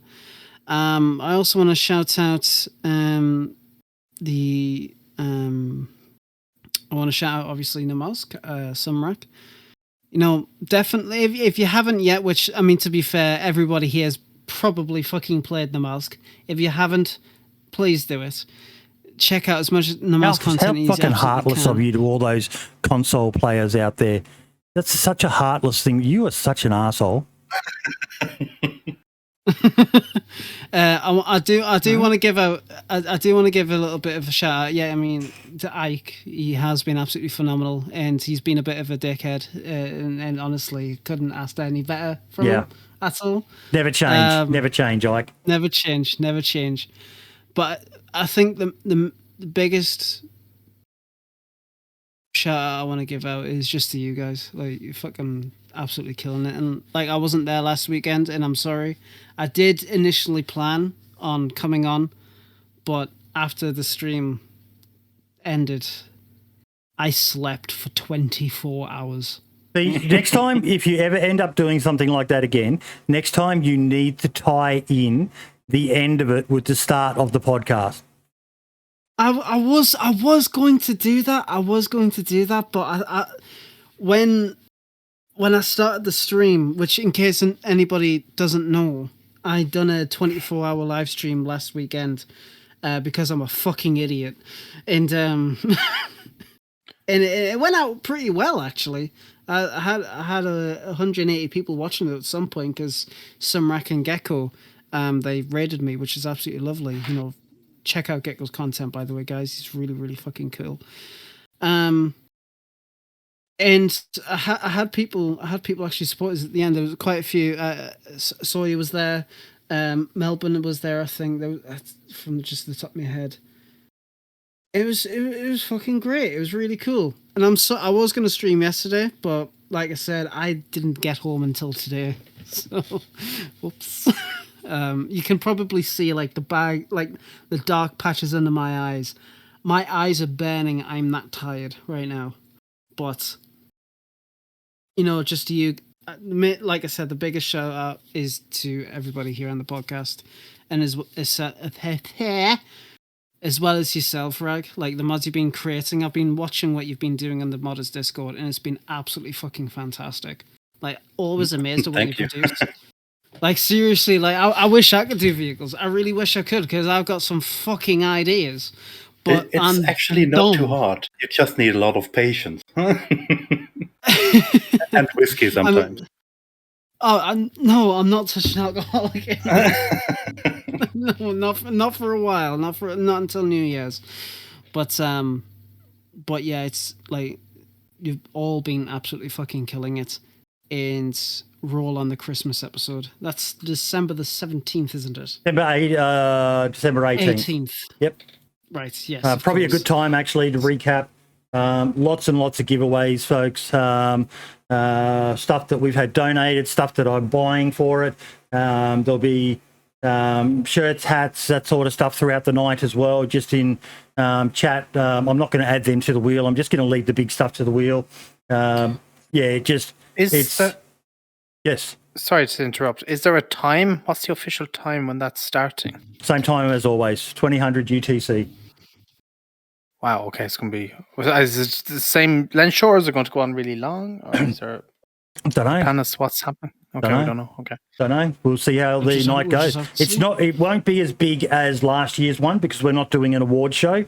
That was a mistake. It's just going to be a highlight of the year. I've got to hit up Don Sibley again to do his recap video that he did last year for us. And talk about his TikTok success. Oh my fucking God. Need to have him on. Try and get a lot of guests on. It's just going to be a really casual, just a celebration of the year that was until we start again in the new year with Katie Wolf as our first guest. So I'm really looking forward to it. Fun. Really looking forward to it. Marks, anything you want to shout out, mate? I'll just shout out the two mods that I've showcased recently, the Raft mod and the building reinforcements or fortifications mod. That's what it's called. Two very, very good, simple mods, and they've been very, very popular. I know the Raft mod got an update, as we spoke about earlier on the podcast already. I know Dunkgrad's working on, he's going to be adding a lot more stuff to the fortification one in the weeks and to come. It's going to be all great. Check them all out. They're really, really good. Very simple to use, which is always great.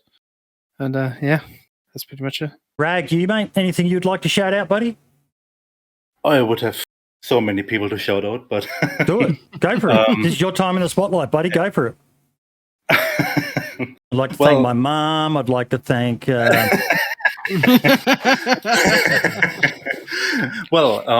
First I would say Luca for just being an awesome person. Yep. For making Kimsey and the Raft mod and helping me with so much stuff.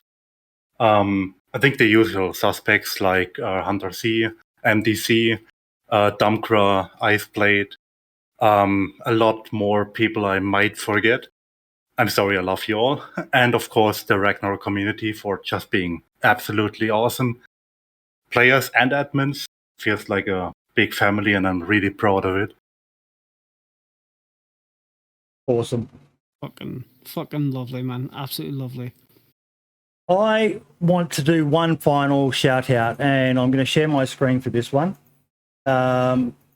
Earlier yesterday, I think it was, I was a little bit down. I made a post basically saying that I'm just sick of all the fucking negativity, and it was partly tied in with what I discussed about what happened on the DayZ Down Under, and then you go to Twitter and you see people fucking cancelling each other and everything like that. And I was just having one of those down days where I was like fucking just getting ready to explode, getting sick of it all. And we've had a lot of rain here in Brisbane in Queensland, and we finally have had a bit of a break in the rain, and I went out and I whipper stripped the backyard and got the mower out, and then stopped and had a break because it was fucking stinking hot, and I'm a fat fuck, so I was sweating like a bitch on heat. Geez, I swear a lot, don't I? But yes. Yeah, so I sat down at my table with a cold drink and got the iPad out and started reading comments. I like to try to respond at least heart, or try to read everything. And I came across 3 comments from Benjamin Bissett. Ben, I don't know whether you're watching, mate, but honest to God, mate, you fucking... What you said, just... the little... Where I'm going with this is, don't be afraid to leave comments on a video, folks, because... whether they're bad ones, Mark's is always going on about all the troll comments he gets, but when you get those nice comments, Mark's, it makes it can make your day, can't it? Oh yeah, it can, 100%. He had 3 of them in a row, and he was commenting on the spotlight on JLK, but saying that he's obviously come leaps and bounds since this. He's only gotten bigger, so good on him for moving forward. And I'll add this, Boyd, you're a true gem in the DayZ community. For a true fan of DayZ, you are the content creator. I also prefer you with a beard, mate. The smile that gave me, then his next one where he admitted that he'd done something and that he feels better for admitting it. And at the end there with the, for those who watched the spotlight on JLK, I've had a few people commented on it. I gave him a full dad mode speech at the end.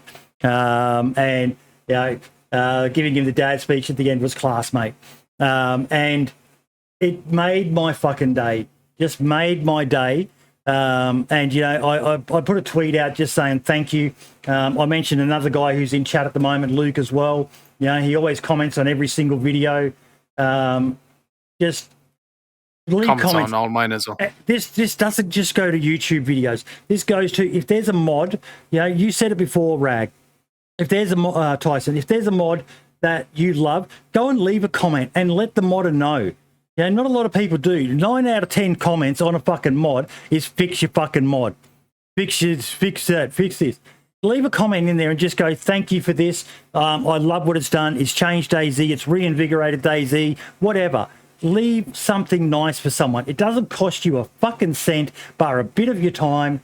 And you never know the mindset. Like, I was really fucking down yesterday. It was one of those where, you know, I was like, why do I fucking bother?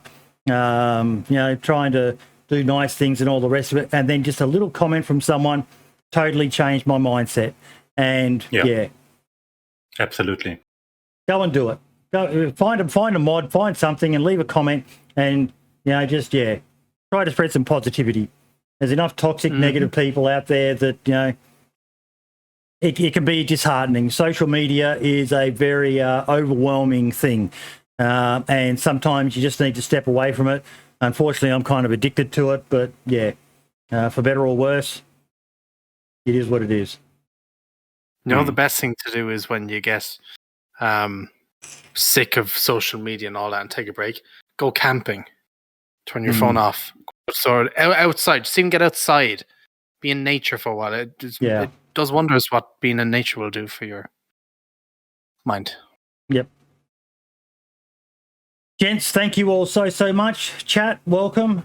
Thank you all so much for staying here for the last 3 or so hours that we've been going for. Tyson, I'm looking forward to what you come up with next, mate. You're truly thinking outside the box with some things, mate. You know, the Beehive mod, the Raft, amazing work, mate. I think your Raft mod is going to go really well on Deer Isle as well. Yeah. Appreciate the invite. Thank you. No, it's our pleasure, mate. It's our pleasure. Next week's guest, ladies and gentlemen, off memory, it is the one, the only Deathbringer TV. I've been following him quite closely, and he's got a unique kind of style.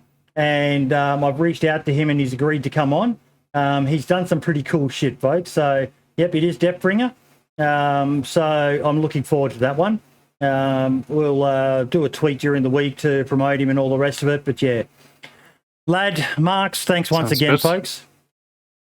Pleasure as always. Pleasure. Tyson, all the best with the future, mate. You too. Thanks.